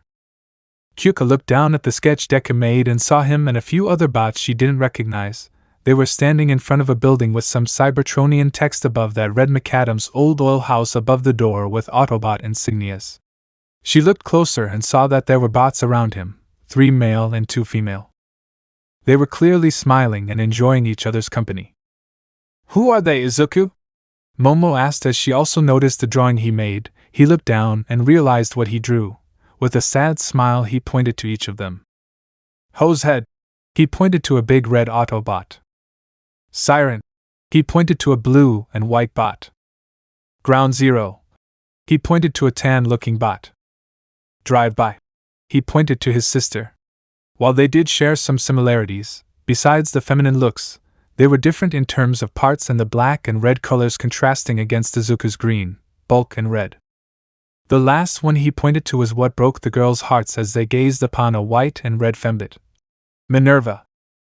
The sight of him and the deceased fembot smiling and having their arms around each other hurt them, not because of him not forgiving himself and moving on from the incident, but because in a single image they could tell what type of affect and relationship they had. It did hurt, but it was nice to know that they had a wonderful relationship and at the end of the day were happy together. We were out celebrating the fact Ground Zero managed to get into the elite guard. Kyuka and Momo noticed that Izuku was shaking a little. They turned their attention to see Izuku silently crying at the picture. No words needed to be shared after that on why he was crying. They didn't need confirmation or ask as they already knew the answer. He missed his friends. I feel so alone without them. Izuku sniffed. I just want them back. Momo and Kyuka patted Izuku's back in an attempt to soothe the broken boy next to them. That was when Momo had an idea as she grabbed the drawing and went to an unoccupied room upstairs, leaving behind a confused Izuku and Kyuka. They looked at each other and shrugged. They decided to follow where Momo went as they ascended the stairs. When they found the tall girl, they saw that she had just finished making a memorial shrine with the picture in the center. We have these so you can commemorate and pray to those who have died, Momo explained, getting the attention of Izuku. The ones in homes are meant for family, but I think you could consider your friends family too, and I know that your sister may not be one with the Allspark, but it's a good place to remember her still. Izuku stood there in silence for a moment before rushing to Momo and wrapping her in a tight hug. Momo's blush only grew when Kyuka joined their hug.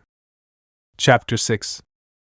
Deku just got back to his and Drive-By's shared apartment after a very long and very frustrating delivery. He was tasked to deliver some replacement wheels for a client in the local area. There was just one problem with this delivery.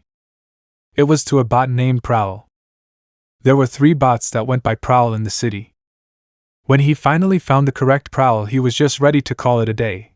But it turns out that the Prowl he was delivering to was also currently in the midst of renaming himself to Dent. Dent. Deku naturally asked why name himself Dent of all things, but he responded with all the best names are taken, whatever the heck that meant. I'm home! He yelled out to his sister as he made his way to the TV. He suspected she would be here considering that it was her day off. He honestly loved watching her do her job as a bouncer because it was always fascinating and hilarious. He was pretty sure it would be a funny sight to anyone seeing a fembot through someone twice her size on occasion across the bar and out the doors in a single toss. Deku! Get in here for a sec! She yelled from her room. Frag off! He yelled back, trying to watch his show. Get in here, bootleg, or I'm gonna tell Minerva about the time I changed your green to pink and show her the photos. After hearing that, he groaned, standing up and trudging his way to his sister's room. Upon reaching her room, he deliberated to knock but ended up kicking it open. The frag do you want? Sing and play this, was all she said as she handed him the lyrics, notes, and guitar. Frag off. Deku. Fian, he groaned, before looking at the lyrics and smirked at his twin. Finally finishing this song? I would have thought you would have wanted to do it. Well, Drive-By trailed off for a second and looked to the side. She was clearly hesitant on this, and he knew why. She was scared of messing this song up if she sang. You have the better voice anyway, she continued before sitting down at the computer ready to hit play and record. Now do your best. When don't I? He said as he got ready to play. Izuku smiled as he recalled the memory-formed times long past. A new year brings a new start for everyone. School was back in session, and Kyuka's dad was still experiencing the New Year's hangover. Despite being on Earth for a short period of time, Deku was having a blast with things he either didn't fully understand or had some similarities to ones back on Cybertron. The concept of Christmas was something Izuku caught on to rather quickly. When the tradition and what it meant was explained to him, he quietly found it rather similar to a holiday on Cybertron called Allspark Day, where they celebrated the creation of the 13 Primes. Though he failed to see how a fat man in red and his sleigh had anything to do with this holiday. He enjoyed his first Christmas with his new family. He received gifts from everyone that ranged from notebooks to a human-sized version of his sword in his robot mode, though everyone but Momo, who was clutching her sides laughing, questioned why he looked at a vintage Leader 1 toy with a look of utter disdain and hatred from the gift he received from said Ravenet. The concept of New Year's, however, was something new to Izuku, as Cybertron didn't really have something like bringing in the new year, but he still enjoyed it and got to experience fireworks for the first time in his life. So with the new year over, Izuku, Momo, and Kyuka started their final year of high school and began preparations for their journey to UA. They were still a bit on edge while driving either to or from school, with the knowledge that Barricade and Stockade were still out there.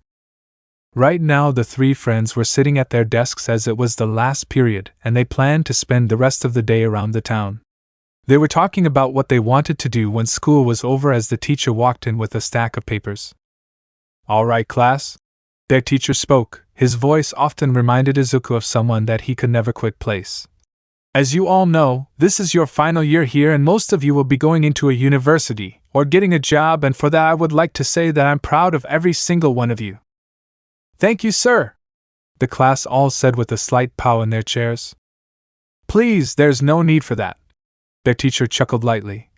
Now I have your paperwork here. I'd like all of you to write down what you'd like to do when the year finishes. For those who wish to go to university, this will also be your application sheet, so be careful and choose wisely. As he handed out the paperwork to everyone, our trio immediately wrote down UA's hero course as their preferred choice. After lessons ended, they handed their paperwork back to their teacher and headed out of the school, hopping into Izuku's car and drove off after sending a text to their parents to tell them where they'll be. So, 10 months until the UA entrance exam. I'll be honest and say this is a little nerve-wracking. Izuku started. Is it because it would be like entering the elite guard? Momo asked, which he nodded in confirmation. Yeah. The thought of becoming one just Izuku trailed off, trying to find the right words to describe how he felt. Luckily Kyuka had his answer for him. Feels like a bunch of butterflies are in your stomach? That you might be sick? Thank you. The woman in the car giggled at their friend at his relief that they understood what he was trying to convey. Once they parked, they wandered the area for a bit to figure out where to go and to do. You know, Momo said, we never did get to go to that music shop sale. Is it even still going on? Kyuka questioned. Izuku pulled out his phone and checked. You gotta, it's still going on. It's been months. Are you serious? Kyuka yelped, hopeful excitement leaking into her voice as she ran over and checking his phone too. Holy crap, it is! Come on, guys! She grabbed onto their hands and dragged them in the direction of the music shop. Izuku and Momo chuckled at their punk friend's excitement as she dragged them throughout the town. The thought of either barricade or stockade showing up or hiding around the corners completely slipped their minds upon seeing Kyuka's wide smile. The walk to the music shop was short considering that they didn't actually plan on going there, and just parked in a random spot. The music shop was something new to Izuku, for he had never been into one, well, ones that were on Earth anyway.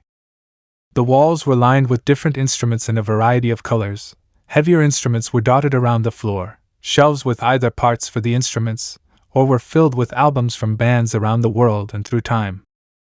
A small part of him couldn't help but be reminded of his sister before the war, him walking into her room on occasion and either hearing her sing or play instruments. The memory from before making its way back. As he relived the memory a second time that day, he failed to notice how much he was spacing out. "Hey Izuku, you okay?"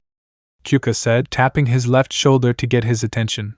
"You were spacing out hard there, dude. Everything good?" Despite not saying it, he could hear that she was concerned, and he knew why. Whenever he spaced out like that, it was usually a memory, a sad memory. Izuku shook his head and turned to Punk Rock Girl and smiled at her. "It's fine, Kyuka, just remembering Drive By." "Oh. Did she used to play?" Kyuka asked, excited at the possibility of having someone who could jam out with. "Yeah. She used to make music all the time back on Cybertron," he said, pride leaking from his every word. He cupped his chin in thought before turning to Kyuka, unaware of Momo walking up behind them. "Does this store allow you to play the instrument? I want to play one of the songs she made." Yeah, just pick up and play. Just put it back when you're done and don't break it." With a nod of confirmation, Izuku picked up the guitar. He hesitated for a moment before he started strumming. He hadn't played the song for a long time, but once he did, it was smoothing to both women, but it changed when he unconsciously started to sing. "Nature, nurture, heaven and home. Some of all, and by them, driven. To conquer every mountain shown. But I've never crossed the river. Brave the forests, brave the stone. Brave the icy winds and fire. Braved and beat them on my own. Yet I'm helpless by the river. Angel, angel, what have I done? I've faced the quakes, the wind, the fire. I've conquered country, crown, and throne. Why can't I cross this river?" It was a shock at first, his voice being that soft, yet the emotions he sang with were on full display. Kyuka and Momo, either consciously or unconsciously, linked their hands and sat there quietly listening to Izuku sing the song his sister made. "Angel, angel, what have I done? I've faced the quakes, the wind, the fire. I've conquered country, crown, and throne. Why can't I cross this river? Pay no mind to the battles you've won. It'll take a lot more than rage and muscle. Open your heart and hands, my son, or you'll never make it over the river. It'll take a lot more than words and guns. A whole lot more than riches and muscle. The hands of the many must join as one. And together we'll cross the river. It'll take a lot more than words and guns. A whole lot more than riches and muscle. The hands of the many must join as one. And together we'll cross the river." By this time, Izuku tuned out everything and completely ignored the growing crowd that was gathering around him, letting himself lose himself in the music as he removed this recording they did.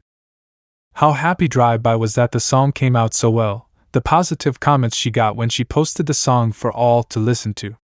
All of it. And he loved every moment of it. Nature, nurture, heaven and home. It'll take a lot more than words and guns. Some of all, and by them, driven. A whole lot more than riches and muscle. To conquer every mountain shown. The hands of the many must join as one. And together we'll cross the river. Brave the forests, brave the stone. It'll take a lot more than words and guns. Brave the icy winds and fire. A whole lot more than riches and muscle. Braved and beat them on my own. The hands of the many must join as one. And together we'll cross the river. And together we'll cross the river. And together we'll cross the river. Nature, nurture, heaven and home. And together we'll cross the river. And together we'll cross the river. Nature, nurture, heaven and home. And together we'll cross the river. And together we'll cross the river. When he was done, Izuku looked around to spot that he had grown an audience. With the final strum of the guitar, the crowd started clapping, Kyuka and Momo being the loudest of them all. When the crowd disappeared, leaving the trio alone together, the two women pulled Izuku into a hug. "I didn't know you sang, Izuku?" Momo questioned. "I never thought I was not that good." "Not that good? Not that good?" Kyuka yelped, pointing a jack at his nose. "That was a freaking incredible song, dude. God, do I want to meet your sister more now." Izuku just chuckled, just enjoying their hug before leaving the store. Once they left the store, they were on their way back to the car. Izuku did say he could just teleport it to their location, but they vetoed it, Momo claiming that they would get in trouble for illegal quirk usage. They decided to take a shortcut through an alleyway. As they were walking, Kyuka continued to gush over the song and requested that the green-haired Autobot teach her some of his sister's songs. Momo was just listening to them with a content smile as she watched the two interact. "It's alright, Kyuka, I'll teach you some of her songs." Izuku finally gave in as he eagerly kicked a soda bottle. "Yes." Before they made any more progress, however, there was a squelching song behind them. The stench of something that slivered out of a sewer clogged their senses. They turned around to see what was the cause of it. In that moment, every instinct Izuku had was kicking in as he heard a garbled, raspberry voice from behind them. "A perfect 3 skin suits! Just my luck!"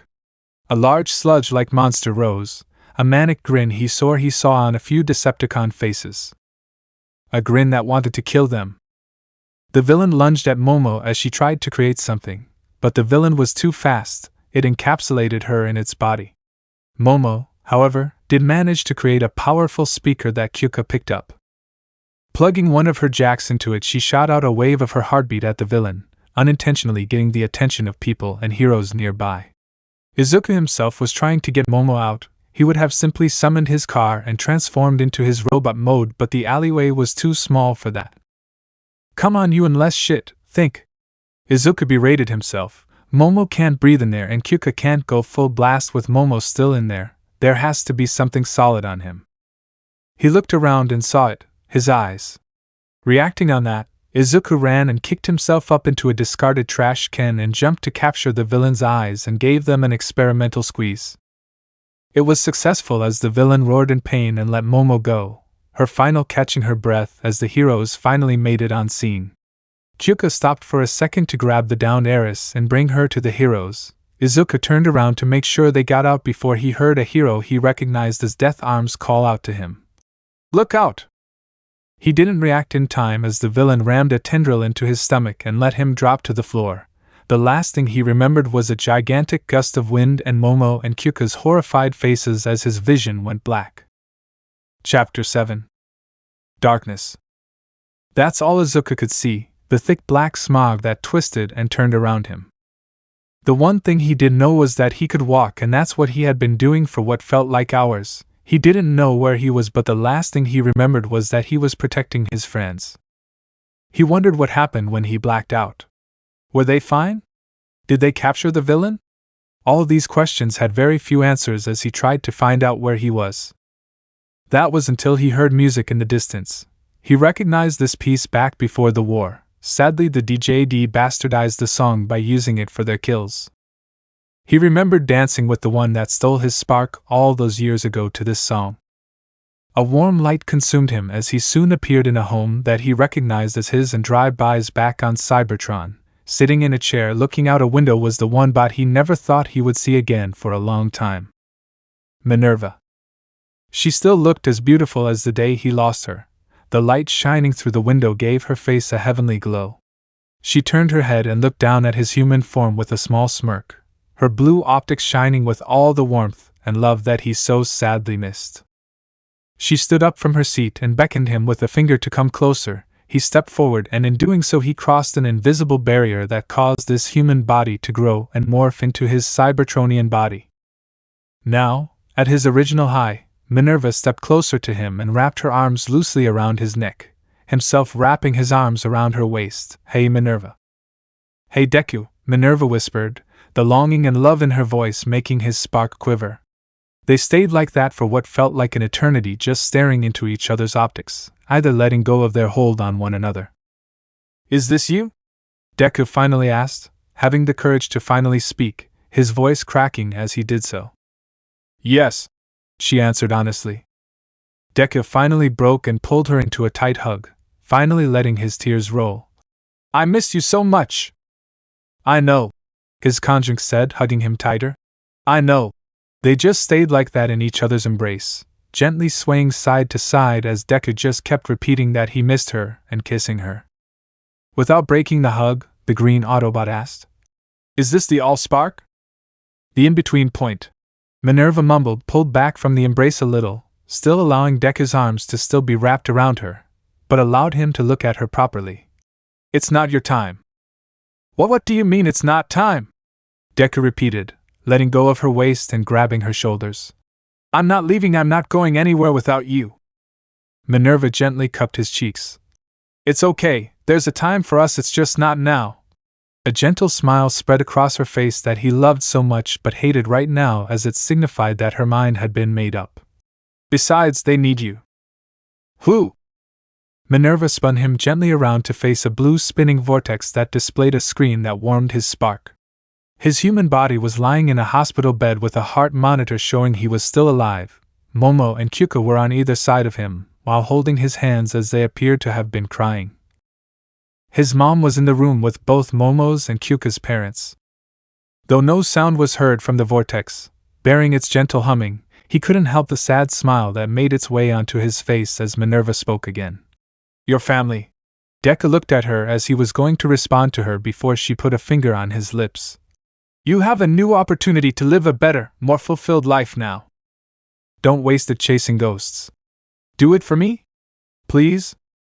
He looked into her optics, big and pleading for him to listen, before sighing with a slight smile. "Why do you have to use my weakness?" "Because it's the only way to get you to do what I want."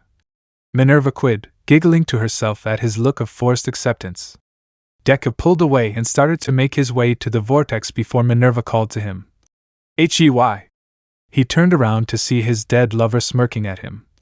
"Shoot for the moon. And aim for the stars." Deku chuckled as she sprinted full force at him for her to jump onto him, wrapping her legs around his waist as he held her up, and shared a long, deep and passionate kiss. Separating after their love-filled kiss, Minerva left him with one more thing to do.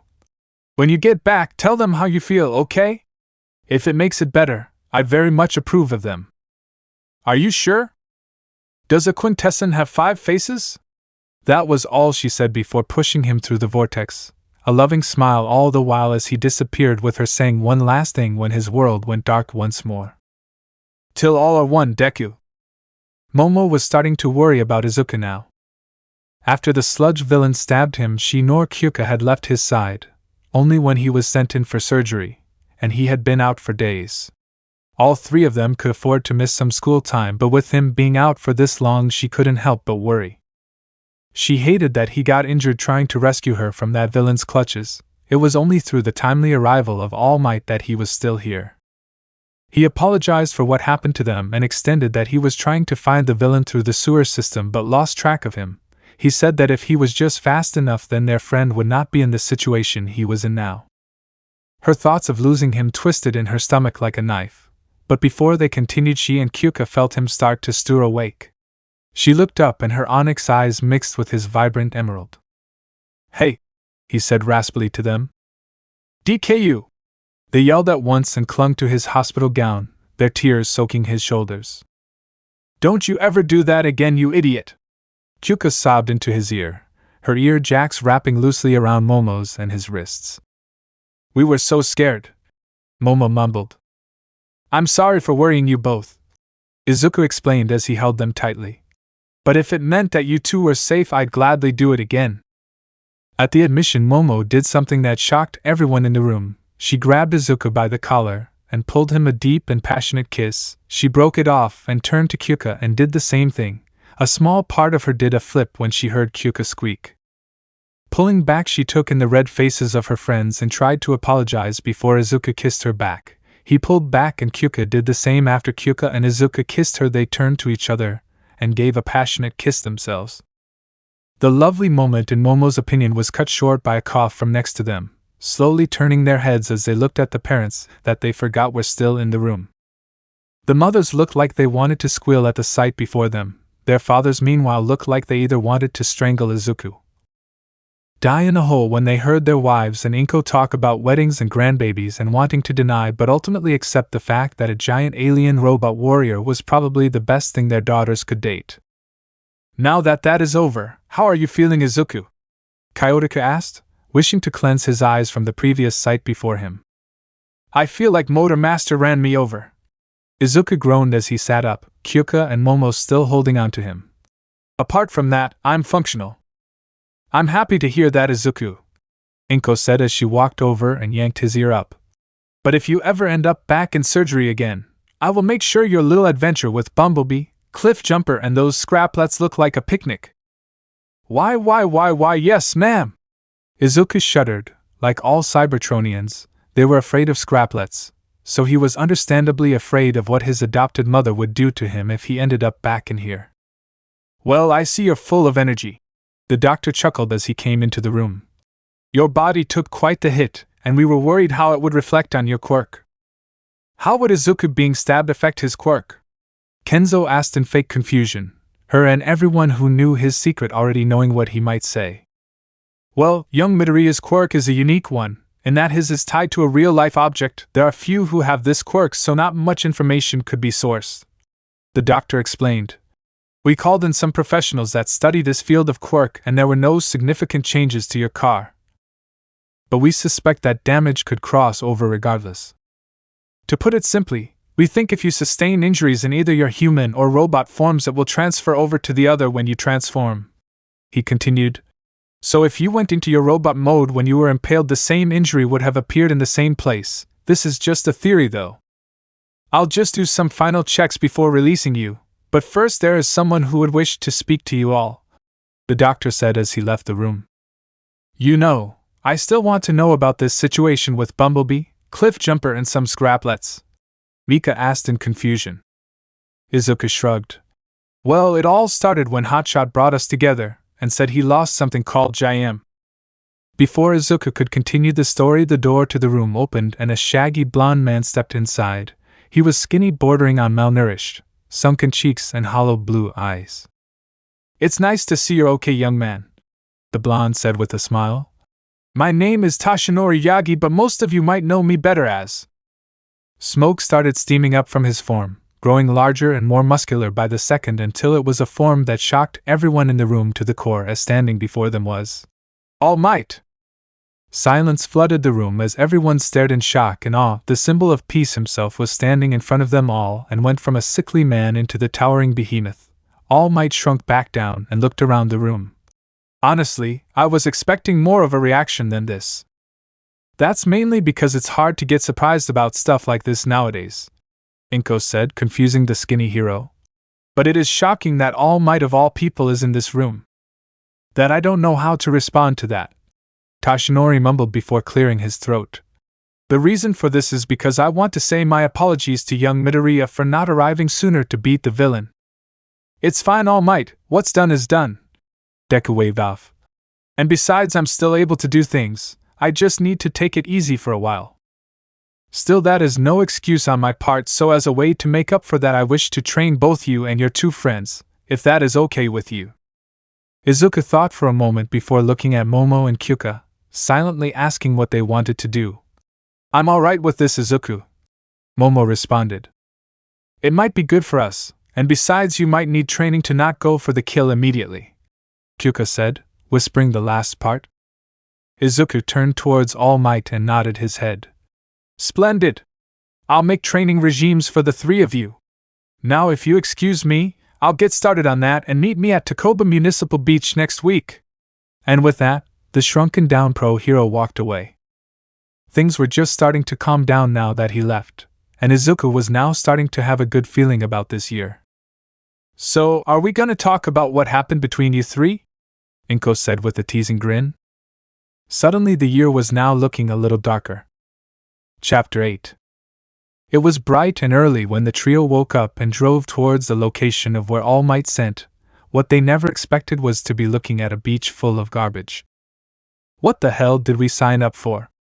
Was the thoughts of three as their nostrils were assaulted by the wretched stench of the litter-filled beach. Glad to see you three have arrived!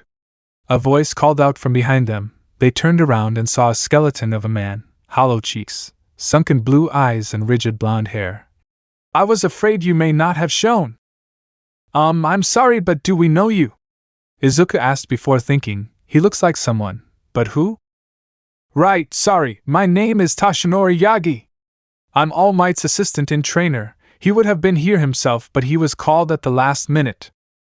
Momo, Kyuka and Izuku nodded at him, understanding that hero work can come with unpredictability. When it came with work, Yagi then gestured towards the beach behind them. Your training will consist of both your quirk and cleaning this beach. I'm sorry, what? Kyuka screeched. How do you expect us to clear this mess? Yes. This beach used to be beautiful, but people started throwing their trash here and it became the dump you see before you. Toshinori gestured towards the trio. Hero work isn't just about saving lives or fighting villains. It's also doing what's best for the community. Oh, I think I get it, Momo said as she rested her head on her pointer finger while the other arm supported it. This isn't just strength training, it's also community service too. Correctly answered young Yayorozu. Yagi cheered. Now before we begin, what are your quirks? My quirk is called Earphone Jack. Kyuka started. I can extend my earphone jack earlobes and send my heartbeat through them. I can also hear things better than anyone. Creation, I can create any non-living object I can think of. I just need to know what it's made of, and if I have enough fat to make it. Transformer, it's better if I show you. Izuku started as he got back into his car before transforming it into his robot mode. I can transform my car into a robot. I can feel everything done to it, and injuries can transfer from both bodies. The skeleton of a man looked on in awe at Izuku's robot body before he changed back. Alright, I think I know what to do for quirk training. Young Jiru, I want you to try and strengthen your jacks, preferably by jabbing them into something hard. Young Yayorozu, I want you to try and make things out of different materials. Young Midoriya, I want you to transform from your robot mode to your vehicle mode over and over again.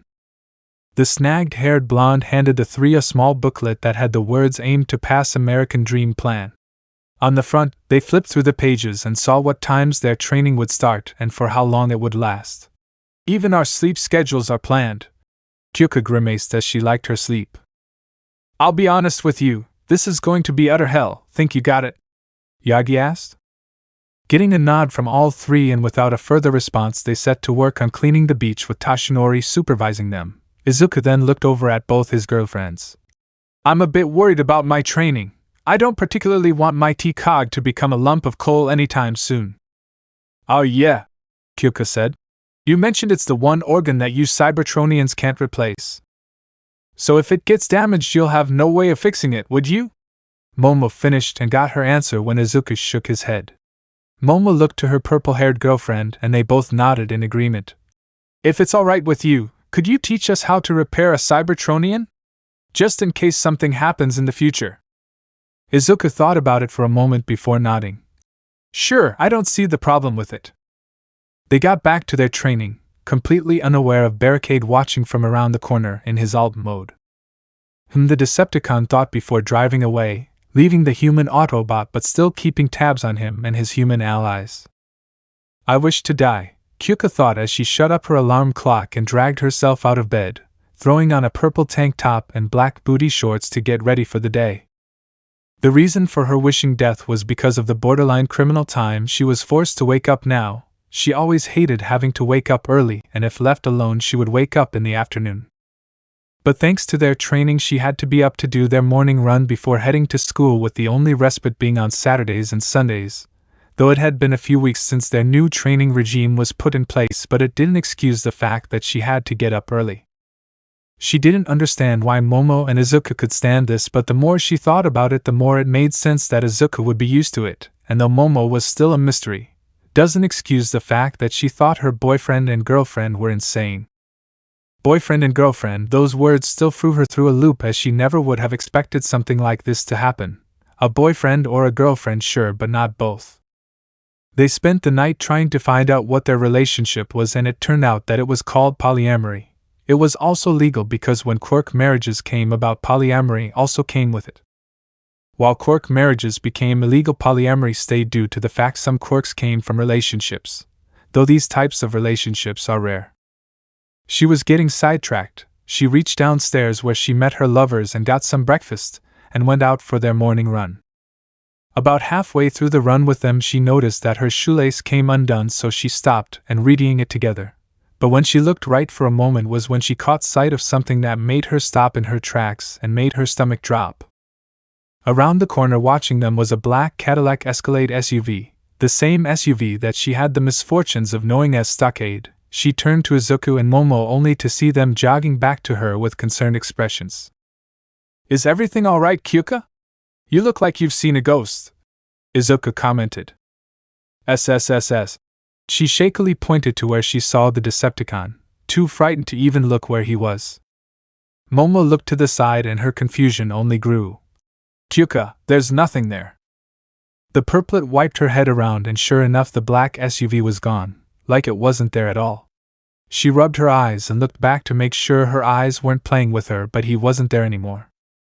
She felt two firm hands on either side of her head and moved it until she was face to face with Izuku.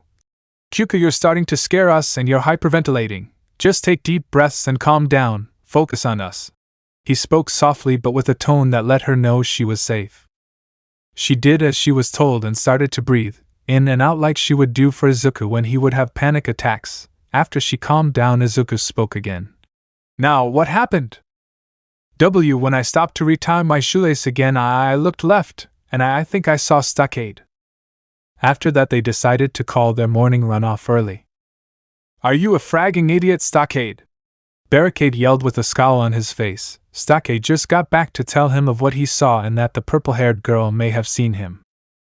They were currently hiding in an abandoned warehouse just outside of the city. They thought that it would be the best cover for the two of them. "What? I see no problem with the flesh bag seeing me." He shrugged. "It's not like it could do anything to us." Barricade smacked his face into his palm and dragged it down his face before glaring at his fellow enforcer. "Yes, I know the purple one can't do anything to you, Stock, but Deku and the back-haired girl can." Stockade shrinked a bit as his partner yelled at him. He may be arrogant and always wanting a fight, but he knew that when Barricade was angry at him was when he truly funked up. "Did you forget that the black-haired girl can make anything she wants? She could have destroyed you with who knows what. Did you forget that Deku might have told them where to aim to kill you?" The Decepticon cop fumed before putting his hands on Stockade's shoulders. "What if I lost you, you fragging idiot? What then?"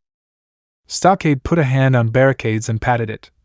"I'm sorry, Barry, I wasn't thinking. Just want to destroy that miserable Autobot and get off this mud ball," he mumbled. Barricade sighed and sat next to Stockade. "I know." He brought his head to rest on the taller bot's shoulder. "Maybe we could fashion his melted-down corpse as a ring for us." Stockade laughed heartily at his partner's joke, but a part of him agreed with that idea. The cop Decepticon sighed.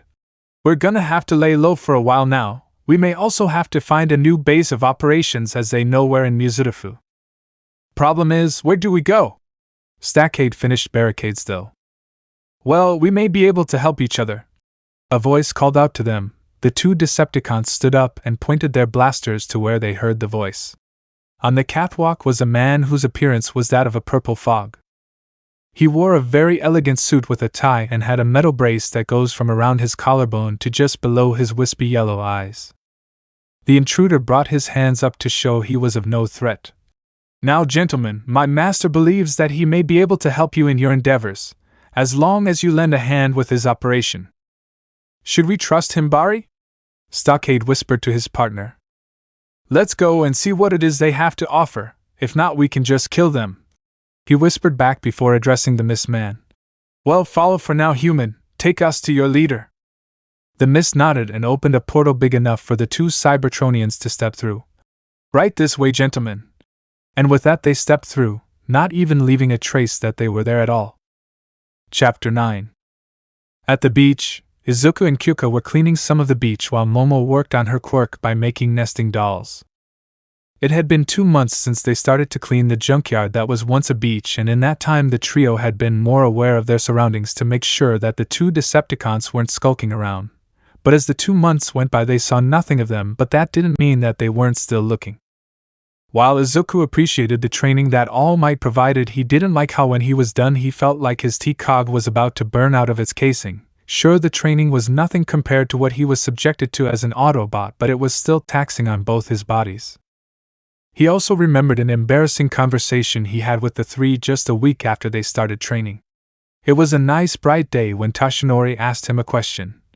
"Young Midoriya, I just realized that a week ago you asked who I was. Did you forget that I showed who I really am to you 3 and your families?" Izuku blushed when it was brought up. "I didn't sleep much the previous night, and it kinda slipped my mind," he said while rubbing the back of his head. "I was curious as to why you asked All Might that," Momo muttered. "I thought it was strange." "I thought you were being an idiot," Kyuka said with a smirk, earning a cry of indignation from the human Autobot. This caused the 3 to laugh at his misfortune, and him promising to make them pay. "I still can't believe I made that blunder," he thought to himself. While All Might wasn't offended about the mistake, it did leave him very embarrassed. "You're a fragging scout for the Autobots, damn it, you should know better than that." "Still sulking over your stupidity?" Kyuka teased. He hated it even more when he heard Momo snort in the background. "I should have known better. I'm just glad Drive-By isn't here, otherwise I could have it worse than what you 2 give me." "What were you even doing to cause you to not sleep properly?" Momo asked, but when she saw the upset look on his face both she and Kyuka understood. When all the families moved into the Yaoyorozu mansion they all came to realize that Izuku suffered from nightmares from time to time. Sometimes the people who lived closest to his room would be woken up by his screaming. The contents of the nightmare would change every so often, as sometimes it was him back on the front lines of a particularly awful battle, sometimes it was the day he lost Minerva and his friends, and sometimes it was him losing both them, their families, and Inko to barricade and stockade. Luckily, one of the butlers that worked for the Yaoyorozu family used to be a therapist, and would sit down with him and talk. It was baby steps, and even the butler said it wouldn't happen overnight, but he was slowly getting better. Do you want to talk about it?" Momo asked. Kyuka nodded to signify that she was also all ears. "I just had a nightmare that night, that's all. I don't want to get into specifics, but it kept me up for a bit," Izuku summarized. He didn't want to go into any more detail at that moment, and his girlfriends respected this. So they continued to clean and switch on who exercised their quirks. After an hour of this they stopped to have a break when Kyuka spoke. "You know, we should go on a date at some point." "I think it might be a good idea," Momo said with stars in her eyes. All the possible things that they could do together or individually flew through her head. Izuku and Kyuka's sweat dropped at the look their girlfriend had, as they immediately knew where this was coming from: her romance novels. But Izuku was nervous to say the least, as he struggled to think of an appropriate place to take the girls for a date. Luckily for him, Momo had it covered as she brought out her phone and started typing on it with a gleeful expression. Izuku and Kyuka looked at each other, and had a single thought run through their heads: what have we just gotten ourselves into? Izuku was nervous to say the least. He was waiting by his car with his and their parents waiting for both Momo and Kyuka to come out. He was dressed in a forest green 2-piece suit with a white dress underneath, a red tie around his neck and black dress shoes. He didn't understand why his mother told him to wear something other than one of his shirts that had something like shirt on it. She told him that the girls would appreciate it, but he argued that they find his goofy shirts funny, but shut up once she sent him a look to stop arguing with her and do it. "Sorry we're late, Izuku," he heard Momo say. He looked up and felt his jaw hit the floor from the sight before him. Kyuka was dressed in a deep purple dress with a black skirt, a white cloth tied into a bow around her waist, and black high-heel shoes. She stood there tapping her jacks together, as she tried to not look at either of them, but the few sneaky glances and the growing blush made what she felt about them clear. Momo was wearing a long flowing red dress that hugged her feminine curves well, black high-heel shoes, black lipstick, and had her hair down. She looked absolutely stunning as he gazed at her. They both looked gorgeous. Momo giggled while Kyuka hid behind her hands. "Tell us how you really feel, Izuku?" The Ravionet teased with a smirk. He clamped a hand over his mouth as it decided to betray him by saying what he was thinking. Click! The three looked over to their parents to see Inko, Aimi and Mika holding their phones and taking pictures of the three lovers. Kenzo and Kyotoku on the other hand looked like they wanted to be anywhere but here, looking at their daughters about to leave for their date, and having looks of fatherly joy at how beautiful they look. You three look so cute! Aimi squealed before looking at them with a glint in her eye. Just make sure to use protection. Okay, gotta be a love, guys. Kyuka said quickly as she shoved her boyfriend and girlfriend into the car. Izuku drove off equally embarrassed, leaving their families behind as they cackled at the three blushing teens. The drive was quiet as all three wished to die right then and there at what Momo's mother said. It wasn't that the concept wasn't appealing to them, as Momo was imagined a bunch of kids with black, purple, green or a mix of the colors in their hair, but it was more just that it had to be Aimi that said it. Another reason was because Izuku had to be given the talk for the simple fact that he didn't know what hex was due to his Cybertronian nature. By the end of it, he couldn't look Momo or Kyuka in the eye and explained that Inko had a video about Hex Ed and everything you need to know. In that instance, both girls hoped that, despite already having received the talk, their parents never learned about this video. So Momo, where is this place? Izuku finally asked, mainly because he didn't know where he was supposed to take them. Oh. Sorry, it's here, she said as she put in where they were supposed to be into the GPS. After a minute's drive, they pulled up to where they were supposed to be, and upon looking at the building, Kyuka's jaw dropped. TT, this is a joke, right? She stuttered as she pointed at the building. There's no way you got us into here, right? Momo looked at her confused and a bit worried as she tilted her head slightly. What do you mean, Kyuka? Do you not like where I chose? Izuku placed a hand on the taller girl's shoulder. I think it's mainly that it's not only the most expensive and fancy restaurant in the country, but also the fact that Deep Dupe loves to come here when they are in Mizutsu. Now Momo understood why her purple-haired girlfriend was acting like this. She scratched the back of her head. I didn't know that the band would be here. I just wanted to take you two to someplace nice. And no! It's fine! Kyuka panicked. It's just I've never been to a fancy place like this. Nor have I, Izuku admitted. The fanciest place I've ever been was McAdams. Well, what are we waiting for? Let's go! And with that, Momo dragged the two towards the restaurant. It was based on an old pre-Quirk era restaurant chain and ran by a man who hated everyone equally. Izuku looked up at the sign with its silver lettering and fire background, though he did wonder why it had its name. When they reached the front desk, the man behind the desk spoke politely.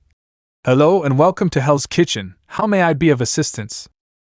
Yes, we have a reservation under the name Yayarosa. One moment, the man said and typed away on the computer next to him. After a moment, he turned his attention back to the three. Your table is ready for you, please follow me. And with that, they followed the man to a spot near one of the far-off windows. Once everyone was seated, the man spoke again while handing them some menus. I'll send someone round to take your orders in a moment. Have a nice evening. They said thank you and got to looking at the menu to see what was appetizing to them. After a while, a waitress came to their table with a notepad open and asked them what they would like to order. Kyuka ordered spaghetti bolognese while both Momo and Izuku ordered a steak. After jotting down their orders, the waitress told them that their food will arrive shortly. After she left, the Izuku let out a low whistle while looking around. I can see why this place is considered Mizutsu's finest. Kyuka nodded in agreement. You start to understand why Deep Dupe likes to come here. She paused for a moment before looking at Izuku. Was there any place on Cybertron that could be on par with this place, Izuku? That would be a place called the Circle. It's a place where the energon flows freely and Cybertron's elites like to gather. They don't tend to like the common rabble being there, Izuku stated after giving it some thought. I only got in once thanks to Ground Zero. Long story short, the place is run by complete jackasses who look down on the lower class like myself. Momo nodded her head in agreement, as she too knew how places that only served the wealthy tended to have people that looked down on those below them. This was the reason that the Yayarozu family tended to go to places that weren't like that in favor of a place like Hell's Kitchen. A comfortable silence descended upon the three and they simply enjoyed each other's company. After a few minutes their food arrived and after thanking the waitress they dug in. It was while they were eating that Momo had a thought. What's your craziest thing that happened to you or someone you know?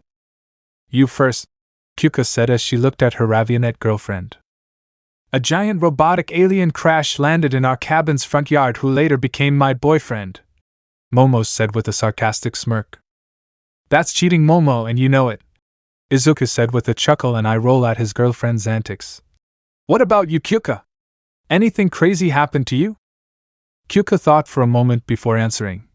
So I bought a bookshelf from Gumtree one day. Fa ha ha ha. Both Izuku and Momo laughed as Kyuka finished her story, their food long since eaten.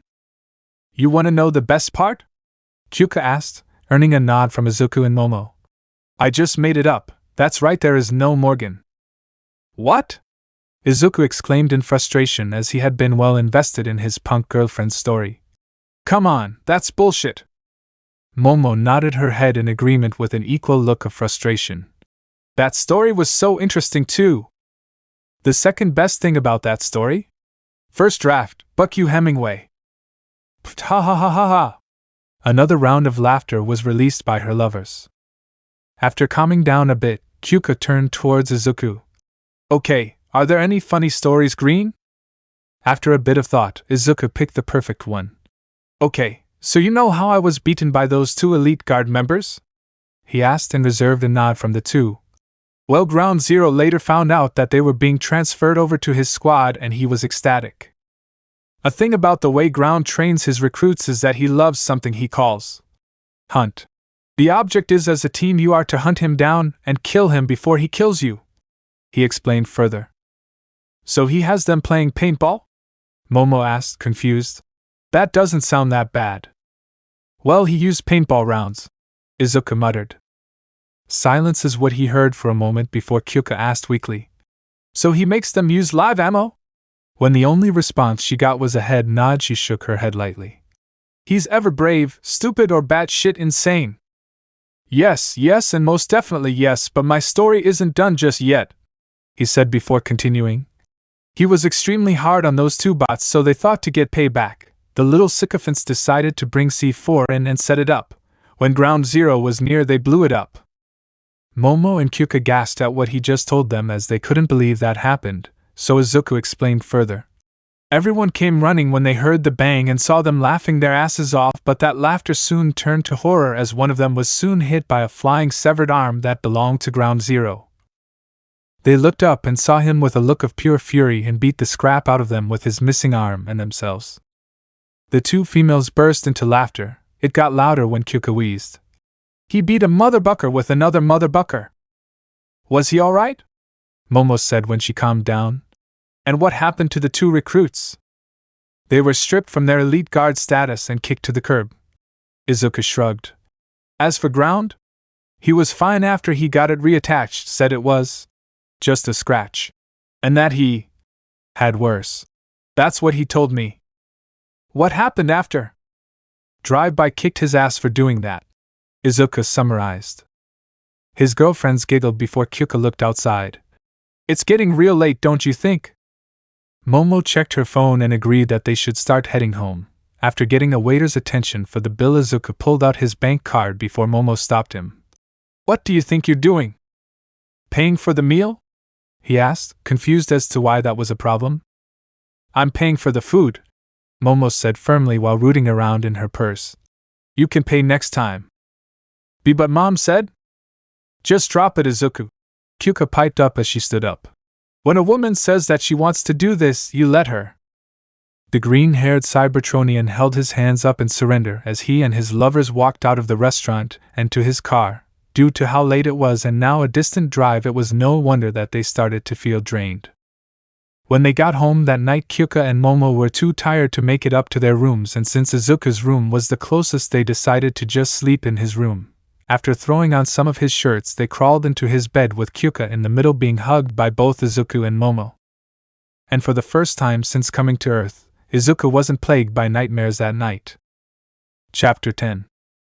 It was quiet throughout the Yayorozu estate as all was at relative peace. What with being in a superhuman society and all, nobody in the mansion was doing anything extraneous, and the guards were patrolling to make sure no human or Decepticon could get in. It was all at peace.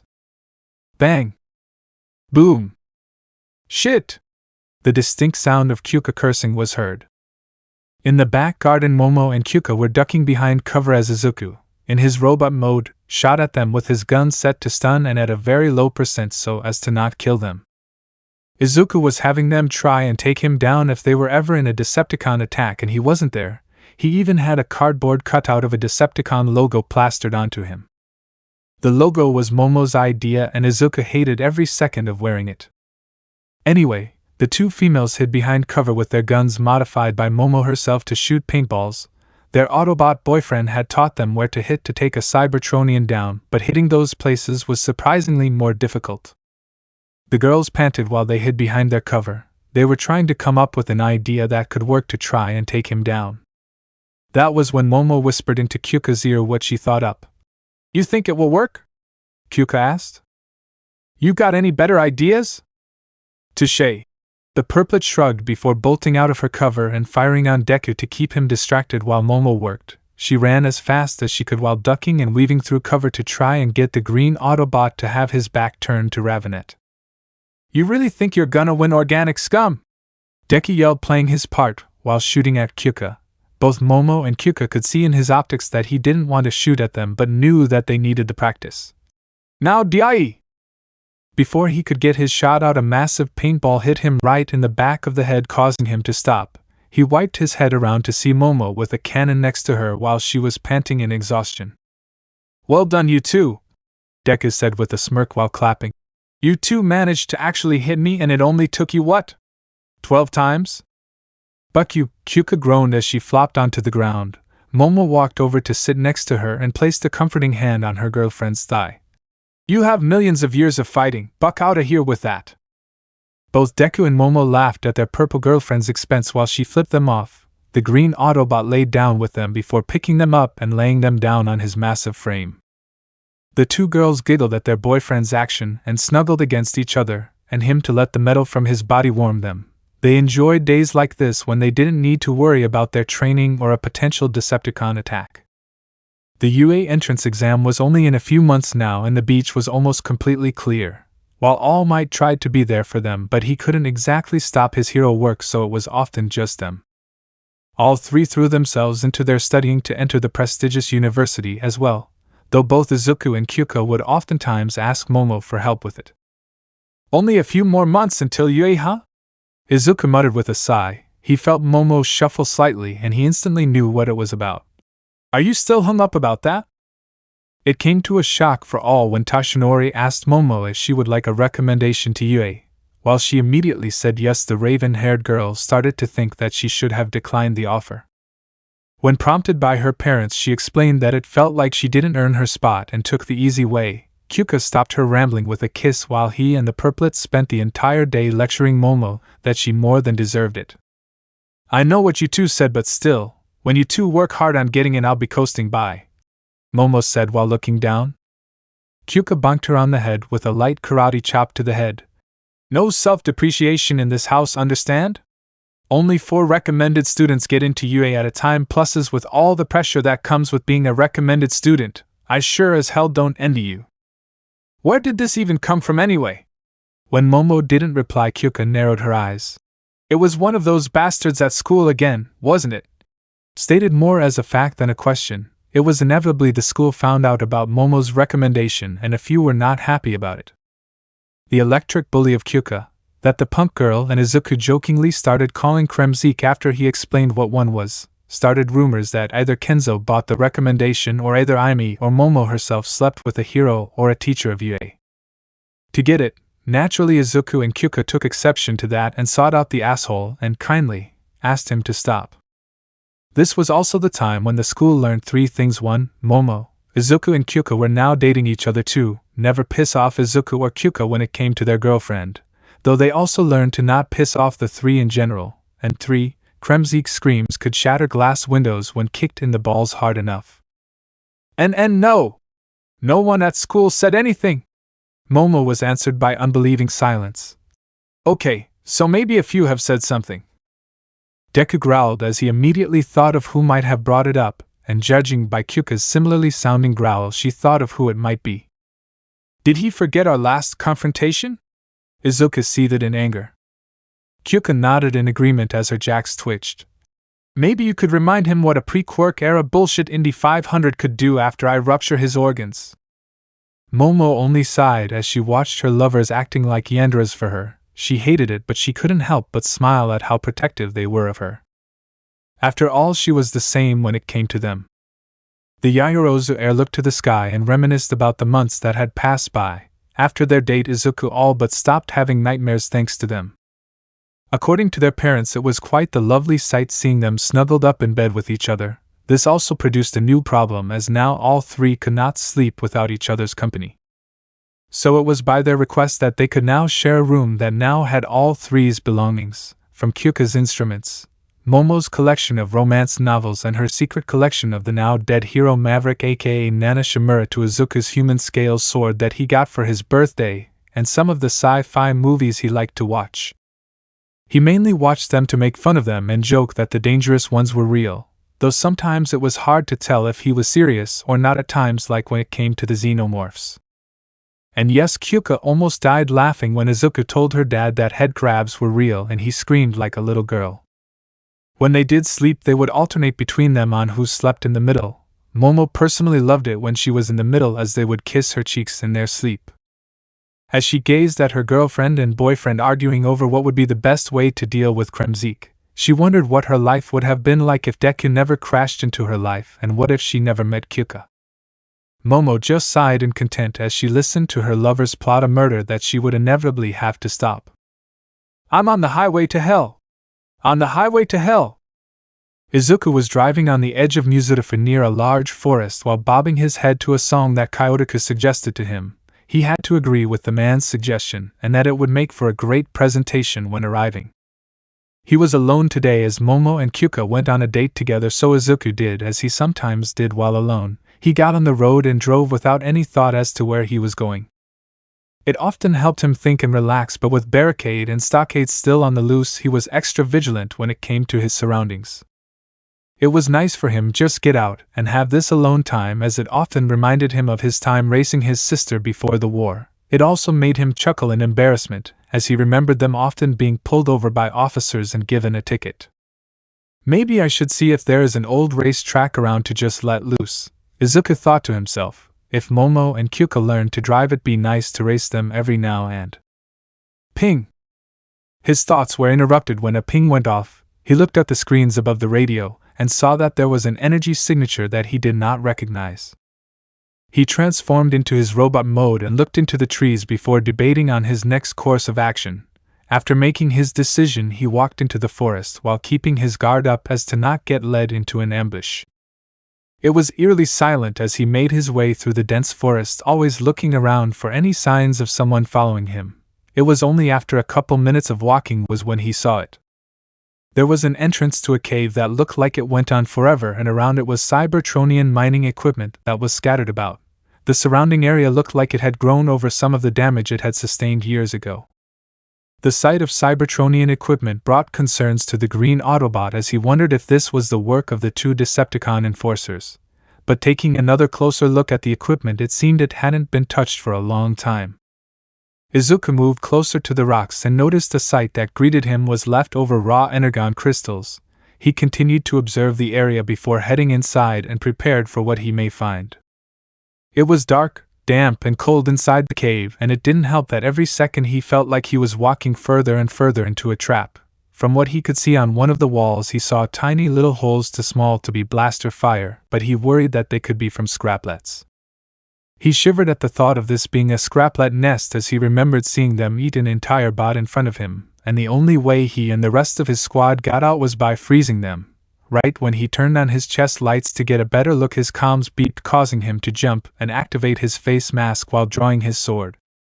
He would also deny screaming in a high-pitched tone as he thought it was the metal-eating monsters. Once realizing that it was probably just Inko calling, he lowered his sword but kept the mask on as he answered. If I was capable of having a heart attack in robot mode, Mom, I would have right now. Sorry, sweetie, his mother apologized. It's just I was concerned when you didn't come back after dropping off Momo and Kyuka for their date. I just went for a drive is all, Deku sighed. I sent you a text earlier. I didn't receive the text, I'm sorry. Again she apologized. Izuku couldn't help but chuckle. But why would I cause you to have a heart attack? I got a ping while driving and stumbled across a cave with some Cybertronian equipment. It looks like it hasn't been touched in years. Izuku explained. I'm currently inside to check out if I could find a cause or who was here. I could patch you through so you could see what I see, as I could use a secondary pair of eyes. All right, Izuku, patch me in, but please be careful. Will do, Mom. After patching the comms to his optics and getting the confirmation that she could see, Izuku headed further inside. The cave walls looked like someone with a jet mode tried to fly out, as the walls had wing-shaped scratches along the side. The ground had some dried-up energon that trickled from the entrance to further into the cave. He looked at the holes again and realized that they were too small to be scraplet tracks. He sighed in relief, as he didn't have to worry about those things. The more he walked into the cave, the more he was evidence of a skirmish, as some of the walls had evidence of blaster fire, being slammed and cut into by blades. Just what in the name of Primus happened here? Deku thought to himself. He continued to look around before finding something that made his energon run cold. There, laying on the ground, was a severed arm cut from where the shoulder would be. Yeah! Deku flinched when he heard his mother shriek in his audio receptors. She also heard the other parents in the mansion come to find out what caused her to scream. They were also shocked at what they saw over the phone, and after another explanation he continued his exploration. He eventually found that there was a giant opening, but instead was a mass of both Autobot and Decepticon corpses. He recognized some but not others, and judging from the damage of the surrounding area, it was most likely that they all died round about the same time. Oh God, he heard Mika mutter. God nor Primus had anything to do with this, the Autobot said as he went to the first core and sighed in sadness. This was not how I thought we'd meet again. Who are they? Kyotoku spoke. Her name was Road Rage, and it seems that was her arm back there, he said after looking her over. He went to confirm some of the other fallen Autobots, and after checking he found not only Road Rage but also Sideburn, Clocker, Boss, Warpath, and Crosshairs. He was saddened at seeing the only Autobot he's found on this planet were dead, and said a quick prayer. The parents that were watching stayed silent in respect to the fallen Autobots. Deku quickly moved on to confirm the Decepticon casualties and saw two bots that brought some happiness to him. Shatter and Dropkick laid there dead. Good riddance, he thought. Apart from Shatter and Dropkick, he confirmed the kills of Spinister, Wreckage, Dropshot, Mohawk, and a one that Deku never thought he'd see up close. Out of all the cons that are dead, I'm most glad he's been put down, he muttered. Who is he? Kenzo asked. And why is his death a good thing? His name was Berserker, a truly sick and twisted bot even the Decepticons could agree on, he revealed. He would capture Autobots, and sometimes his fellow Decepticons, and eat their brain modules for his own sick amusement. The others quickly agreed that it was best that he was dead. But as Izuku left the cave to think about what to do with the dead Autobots and Decepticons, his mind went to thinking. He thought about how they might have gotten here and what might have transpired to end up in this tomb. Now I really need to keep an eye out, he thought to himself, because I might not actually be the only Autobot here on Earth. Chapter 11. Time has passed since Izuku discovered the cave. The dead were buried with the families present. The Cybertronian was thankful that they came with him. They may not have known the bots who died, but they were still there to support him. They did question why he buried the Decepticons as well. He just said that he might hate some of them, but it was at least the right thing to do. Fortunately, the cave still had some energon crystals still around, and with a little help from Momo, per her insistence, got one of the hand drills working to harvest it.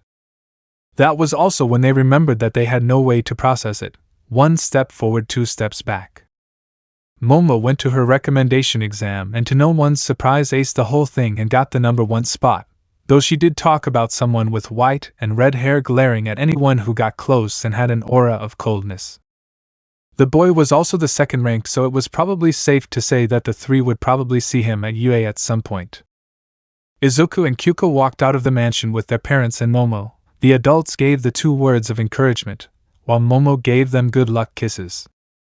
The 2 promised to be back soon and drove off, leaving Momo alone with the rest of the family. As they all stepped back inside, she stopped her mother for a moment. Mother, could I make a request? She asked nervously. Amy looked at her daughter curiously. Is everything all right, Momo? It's just. She shifted uncomfortably. Could I perchance borrow our second home for the day? The mother looked confused at the request before finally understanding her request. Of course, dear, just tell the driver to pick you up tomorrow. Amy gave Momo a sly grin before leaning in and whispering. Just be safe, don't want any young ones running around yet. Momo's face erupted into a blush and ran to her room, leaving her mother laughing all the while. When she was in her room, she smiled and silently thanked her for giving her this opportunity. UA, the greatest hero university in Japan if not the world, while most would look at the massive building with awe. Izuku just shrugged at it. Don't get him wrong, he understood the significance of this place, but to him it was just another school. Kyuka had a different reaction to him and looked at the H-shaped building like she just saw her favorite band. Izuku chuckled as she bounced on her feet and looked like she would faint any second. If we keep looking at it, we'll be late for the exam, he said, snapping the punk girl out. She nodded and walked ahead of him. This was her time to prove she could be a hero. And then she tripped over a loose piece of pavement. Luckily, before she even hit the ground, her boyfriend caught her and pulled her up straight. Izuku looked at the stone as it sunk back into the ground. He looked around and only saw a small shadowed silhouette in one of the windows of the building. He filed it away in the back of his mind and kept an eye on everything around him as they entered UA to start their written exam. The tests themselves were relatively easy, but when he met back up with Kyuka, she complained about it. Later they entered a dark auditorium where the physical part of the exam will take place. The UA auditorium was massive as Kyuka sat with her boyfriend in the middle row as all the other examinees started to trickle into the room. All the seats were pointed towards a stage in the middle of the room with bright stage lights shining directly onto it. When the last of the exam participants were seated, the lights went out, and a familiar blonde pro hero came onto the stage. Can I get a YA? Sadly for him, everyone present was quiet when President Mike tugged on his collar. Wow, tough crowd. It's the voice hero, President Mike. We listen to him every week on the radio. This is incredible. The teachers at UA really are pro heroes. Kyuka quietly gushed. Izuku smirked at husband-girlfriends nerding out as she rarely ever did it, only really letting her inner fangirl out with things like Deep Dupe or learning Cybertronian. Now pay attention, listeners! President Mike threw out another hand, the screen behind him showing off a diagram of 7 different boxes, each labeled with a different letter. You examinees will be conducting a 10-minute mock urban battle at our replica city districts. After the presentation, you'll all head out to your specified battle centers that are labeled on your cards. We decided to mix you all up for some unpredictability, so your groups will be auto-generated, with the classmates from your school being split up. Okay? The other examinees were still silent as they checked their cards. Izuku leaned over to have a look at Kyuka's cards, his brow furrowing and his frown deepening. In other words, he mumbled, they're splitting everyone up so you won't get the chance to work with your friends, huh? Yeah, it seems so. Kyuka acknowledged, looking at both their cards to see that they have different letters before asking. Did Cybertronian ever have anything like this? From what I remember, Ground Zero mentioned something like this about elite guard training, Izuku said with a light shrug. President Mike continued on with the presentation, showing a screen of a pixelated version of him fighting off robots of different sizes, with points being added to the screen as each robot went down. We'll be sprinkling in a large number of villains for you listeners to fight in each battle center. And they'll appear in 3 different varieties, with point values scaled according to difficulty. Using each of your individual quirks, dispatch and or immobilize as many villains as you can. Your goal, dear listeners, is to earn as many points as you can in the limited time we're giving you. And don't think about attacking any other competitors or any of that nasty anti-hero stuff, because that's against the rules. Capice? A few rows in front of them, a hand suddenly shot up as one of the students stood. Excuse me. May I ask a question? Go ahead. President Mike pointed directly at him, and a spotlight from the roof shone down on the boy who had stood up, a tall, broad boy with glasses and short dark blue hair, who held the information sheet on the villains that would be used in the exam. On this printout, he pointed at the card, there are clearly 4 types of villains listed. And the presentation has only described 3 types of villain bots. If that is a misprint, such an error would be the height of embarrassment for a top-tier National Academy of UA's caliber. The reason we are seated here today is because we seek guidance on the path to becoming model heroes. We cannot afford to be given inaccurate information. Boy, that guy is loud. Kyoka grimaced slightly. And as a side note, the boy suddenly wheeled right around and pointed directly at Izuku. You two there! The ones with green and purple hair! A spotlight shone on the two and both looked at the boy with a bored look, everyone else looking around at him when he was called out. You've been muttering this whole time! The glasses guy glared at him. You are a distraction. If you think this is acceptable, I suggest leaving. Izuku looked at Kyoka and she instantly knew what he was thinking, so without hesitation Izuku spoke in Cybertronian. I'm sorry man, but I couldn't help but talk about the stick up your ass. Everyone looked at him in confusion as he spoke in a language none of them knew, so Kyoka stepped in. He struggled to understand Present Mike because of how loud and fast he spoke, so I was translating for my friend so he could follow along with the exam. Nice quick thinking, Kyoka. Please, if I get the chance to humiliate someone I will, Kyoka replied with a grin. The rest of the explosion was divulged and soon Izuku and Kyoka parted ways to their respective areas. Izuku stood in front of the mock city gates and looked around at the various people taking the exam. There was a lot of people there, and so getting prepared to transform would be difficult as he may accidentally step on someone. So he did the logical thing and walked around to ask people to make room for his quirk so he doesn't hurt them. Sadly, he only got 3 people before he felt a hand on his shoulder. He turned around and saw the same blue-haired boy who called him and Kyoka out. These people are trying to concentrate. Are you trying to distract them and running their chances at UA? First off, get that stick out your ass. This is about to become a combat exercise, so unless you have something useful, keep your mouth shut. Izuku started, causing the taller boy to gasp in shock at his language. Second, I was asking them to move so they don't get hurt by my quirk. I highly doubt that a quirk could cause harm to others here. By now almost everyone was looking at them. Izuku sighed before walking back a bit. Fine, but if anyone gets crushed, it's your fault. The blue-haired boy ignored him before a flash of light and the sound of shifting metal caught his attention. Looking back, he was a green robot with some car parts attached. Everyone was looking at him in either awe or jealousy as he stood at his full height, deciding that now would be a good time to inspect both his blaster and sword. Suddenly the gate opened and immediately Deku's training kicked in. He jumped over everyone and transformed into his vehicle mode and drove off, leaving everyone behind. Hey!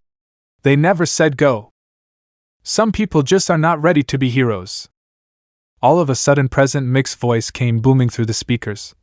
What are you waiting for? There's no countdown in real life. Follow that guy. Go! Go! Go! That seemed to kick everyone into gear as they rushed into the city. Izuku drove further down into the fake city until he found a cluster of robots, 1 3-pointer, 3 2-pointers and 2 1-pointers. He kept driving until he crashed into the first 1-pointer and transformed to deliver a sideways kick to a 2-pointer. This caused it to break off its body and send it flying down the street.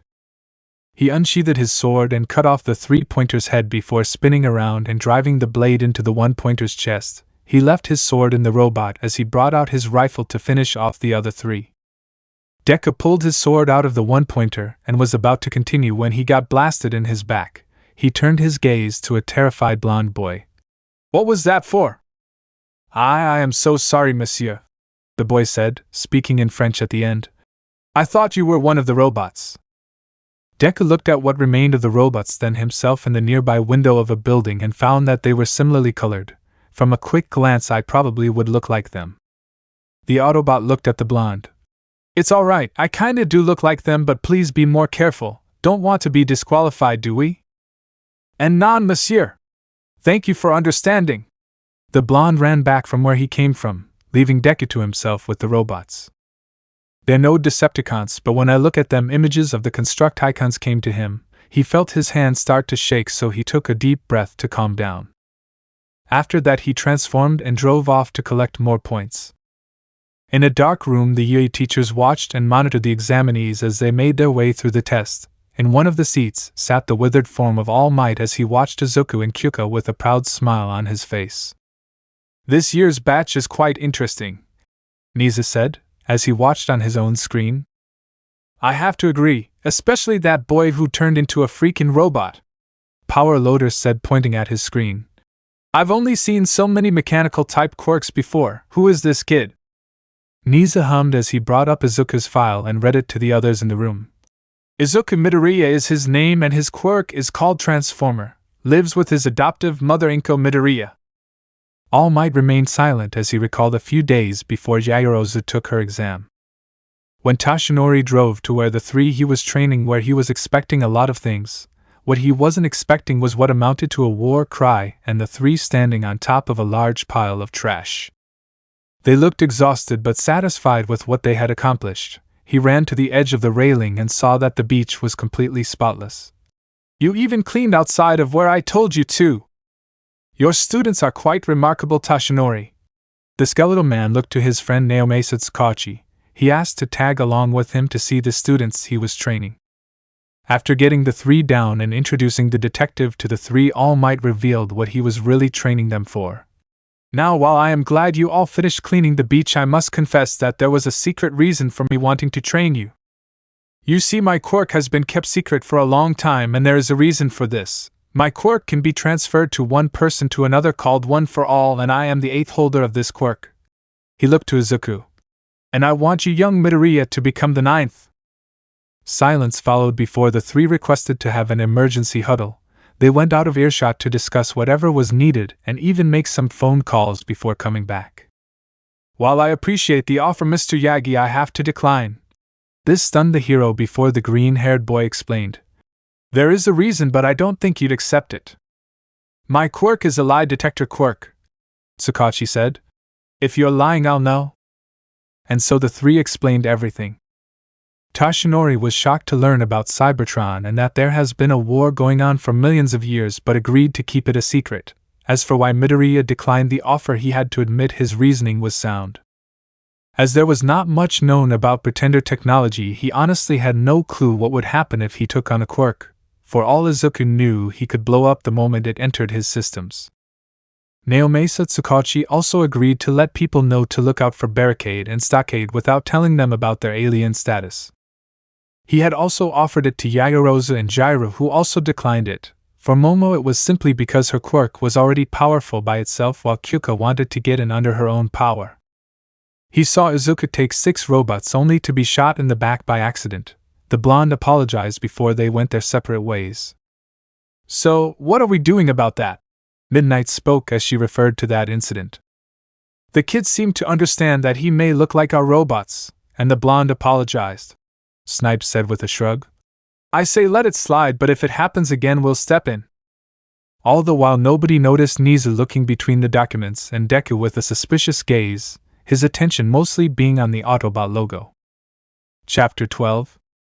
Bang! One shot to a 3-pointer's head. Deku lunged forward with his sword in hand and sliced a 1-pointer in half.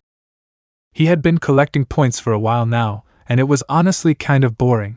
After a while, he just decided to go and help whoever he would like just now. Moments prior, he was driving down the street while occasionally ramming into a bot like he was bowling when he stumbled across something. An examinee with lavender hair and tired eyes was running away from 2 robots, so he wanted to help. Deku turned to the guy before transforming back into his vehicle mode and stepping out. "You good?" "This exam is bullshit," the lavender-haired boy grumbled. "Only those with flashy and destructive quirks can only succeed here." "I very much doubt that." Izuku shook his head. The other boy glared at him, but he continued. "There are switches on their backs and you can use their weapons. I very much doubt that if they only wanted destructive heroes they would do that." The lavender-haired boy looked at the 2 destroyed robots that were and saw that Izuku was indeed correct. He was going to say something, but Izuku continued. "Besides, if this school is really all they say it is, there's bound to be hidden points that were not mentioned." "Like what?" "Well, support and rescue heroes are a thing." The green-haired Cybertronian shrugged. "There are probably points for rescuing or helping people out." Izuku walked to one of the destroyed robots and picked up its rocket launcher and handed it to the boy with a smile. If you want to go solo, then you're gonna need this. But if you want to work together, then just get in the car. Why should I team up with you? The boy questioned.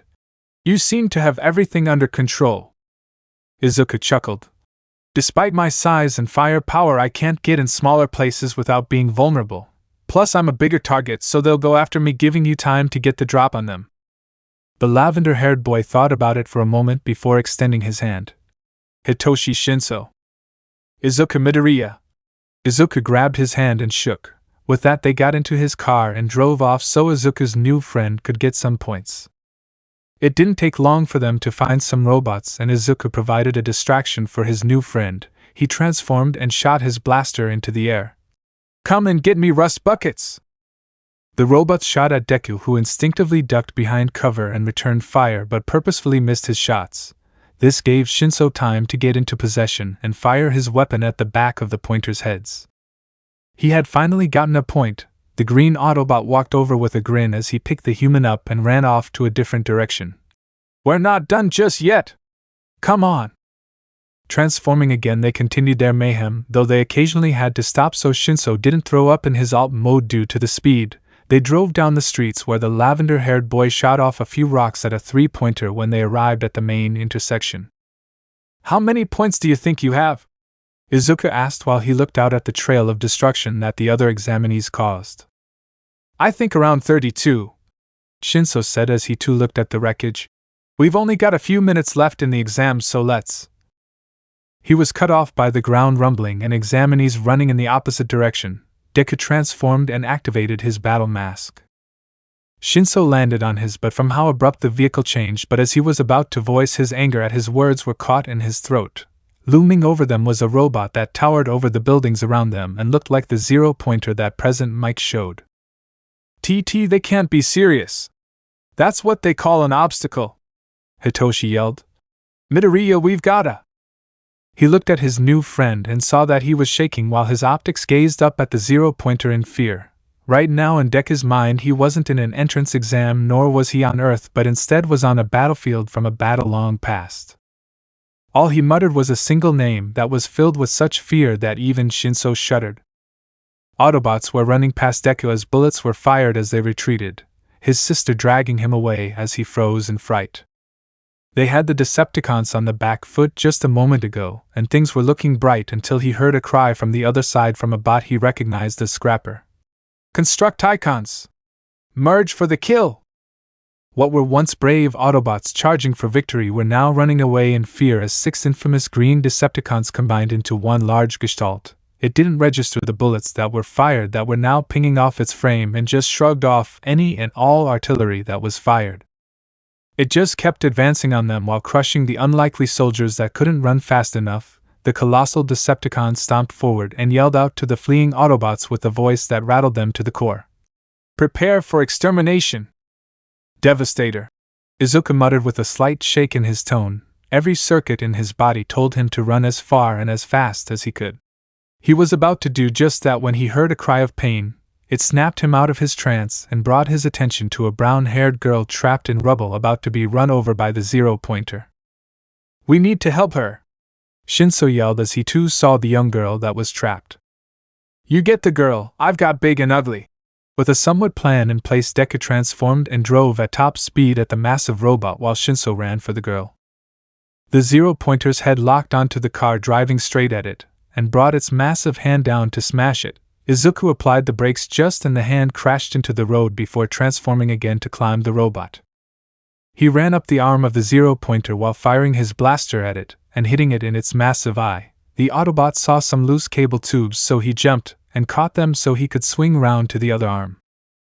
After finally reaching the top of its head, he fired everything he had from his gun into the robot while destroying any and all electrical functions. He did something right as the zero-pointer shut off just as President Mick's voice rang out telling everyone that the test was over. He descended from the massive bot and made his way over to his friend who was with the girl. An old lady dressed as a nurse was treating the young girl's injuries. After making sure that she was all ready and that he himself was not injured, he walked out of the testing area to meet up with his girlfriend. He found her at the front gate where he transformed and gave her a long and passionate kiss.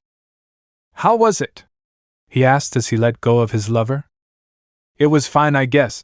Kyuka shrugged her shoulders. "Got as many points as it could considering that some blonde maniac kept blowing everything up. He even stole some people's points, and just threatened to kill them if they complained." Izuku rubbed her shoulders comfortingly and smiled warmly at her. "As long as you did your best, then that's all that matters." She smiled and kissed him again before they received a text from Momo. She checked her phone only to see some directions and where to go with a small message on it. "The exam should be done now. Come here and get a reward for your hard work." Kyuka looked at her boyfriend, who just shrugged in response. They got into the car and drove off to where their girlfriend told them to go. Neither of them noticed Nizu watching them from one of the windows, a listening device that was connected to the front gate, in his paws.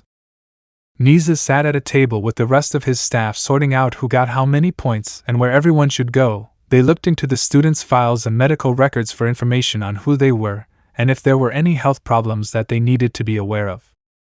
When it came to Izuku Midoriya, however, things got a bit interesting to say the least. Nobody was expecting a student who has fought in a war in a different country to be applying to UA after recently leaving. The details of where the Civil War took place were almost drowned in black ink, exempt for him a strange detail. Those who served in the war went under code names, so he was often referred to as Deku in the file. It also went into some information about his sister drive-by and the deaths of his friends and lover. The file also went into information about his PTSD and how the only night's sleep he'd get was with his girlfriends. It saddened the staff that the boy went through the traumas of war at such a young age, so plans were being discussed on what to do with him. "I think the best solution would be to remind him that I'm always free for therapy if needed," Hound Dog said. "I don't think making it mandatory would be a good thing either." "Agreed. The next problem would be training," Midnight said as she looked over his file again. "How do you train someone who's already been to war?" "You teach them to not go for the killing blow first," spoke Aizawa for the first time since the meeting began. "We'd have to break that thought process, not to mention the size of his quirk would need him to have a special training regime." Nizu remained silent as his staff continued to talk about the ways to help Midoriya, with President Mike pitching in that he and his girlfriends share a room together. The Chimera was looking at a laptop that was next to him with a photo of the logo on Izuku's robot mode. Images were flashing across the screen as it tried to locate anything that had a match on the strange emblem. It had been an hour now, and yet it still had nothing, so with a sigh he was about to close it when he received a ping. Looking at the screen, he saw a British 1 Malawin Kwacha tank that held the same logo on its front. He quickly looked it up and found out that it was in a museum in London. With a decision made, he cleared his throat and got his staff's attention. "Due to an unexpected development, I won't be here for a few days. I apologize if this may inconvenience you all in any way." "Is something wrong, sir?" Ectoplasm asked as he looked at his boss. "Everything should be fine, don't worry, I'll just be popping over to the United Kingdom for an investigation," the rat said before looking at Snipe. "While I'm gone, Snipe will be in charge. Are you up for the task?" "I'll do my best, sir." The cowboy hero nodded.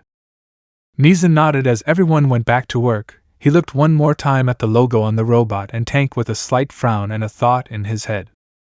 "Why do I feel like things are going to go downhill very soon?"